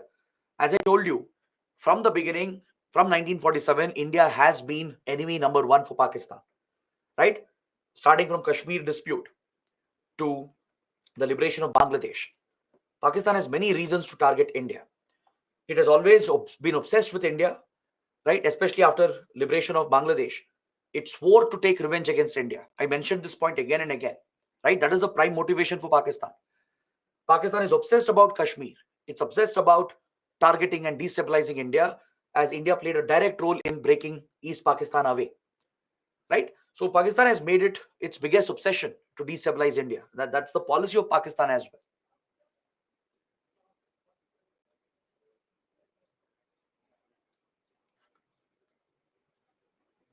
Sulakshana is asking, what strategies can be adopted to counter the terrorist environment? See, there are many steps that need to be taken to counter the Khalistan movement. One is to step up your intelligence gathering, both in India and abroad. So IB and RAW have a major task, right? Step up your domestic intelligence in Punjab and around the border areas, improve border security. Because one concern is that in the last 10, 15 years, drones are being used to smuggle drugs, weapons, and funds into India. Because drones have made it very simple and very easy, right? Pakistan has been using the ISI and even criminal gangs which are operating here, organized criminal gangs. They're using drones to drop weapons, funds, and drugs on the other side of the border into Punjab. So tackling the threat, the border threat, improving border security, improving intelligence gathering, and reaching out to the Sikh community. See, Sikh community is not at war with India. Majority of the Sikhs today don't support Khalistan movement. 99% of them, they don't support it. Be it in Punjab, be it abroad, 99% of them don't back this extremist movement, right? They're all in favor of India. It's these small percentage of extremists who are causing the problems. So we have to work with the Sikh community. We have to work with the Sikh leaders, the Gurudwaras, the political parties, take their support and ensure we counter these extremists.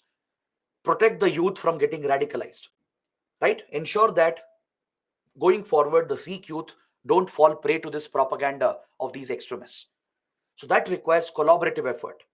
At any point, we should not isolate the Sikh community. The Sikh community should not feel left out or isolated or targeted. So India has to be very sensitive. That's why I'm insisting throughout the class. Sikhism is one of the most beautiful religions. Majority of them are peaceful. They don't back this movement. Even in the 80s, a lot of people did not support this. Large support came in only after anti-Sikh riots. Is that clear? But now, in this case, in 2023, 99% of them don't support the movement. It's a very small fraction of these extremists who are doing this, right? So we have to work with the community. We have to work with the religious and political leaders and work with the diaspora, work with foreign friendly countries to tackle the threat and eliminate the threat.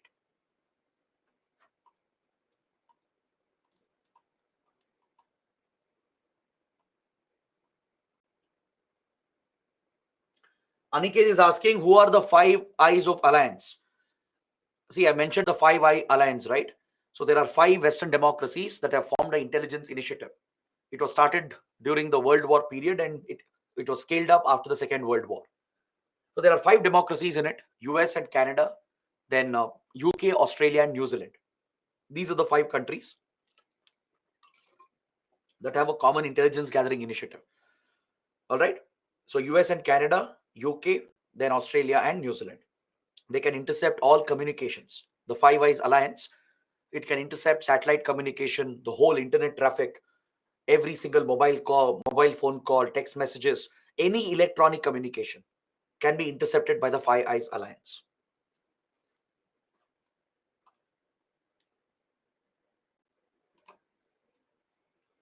Kirti is asking, is Indian government taking measures for Sikh youth so that they don't join Khalistan movement? See, this is a very valid point that Kirti is raising. As of now, we don't know of any specific measures focused on the youth. The government should do that. It's high time, right? I mentioned this previously. We need to focus on the Sikh youth in India and abroad, right? If there is support existing, right? If they're getting indoctrinated on social media, there has to be some root cause. There is something that is appealing to them. We need to study this further, understand why old events are appealing to the Sikh youth today, because they have not suffered any discrimination. They have not been victims of any violence. Personally, they haven't felt any of the impact of the 80s. So today, if Sikh youth are falling prey to the ideology, even if few of them are, subscribing to the ideology in India and abroad, there must be some reason. So we need to invest efforts.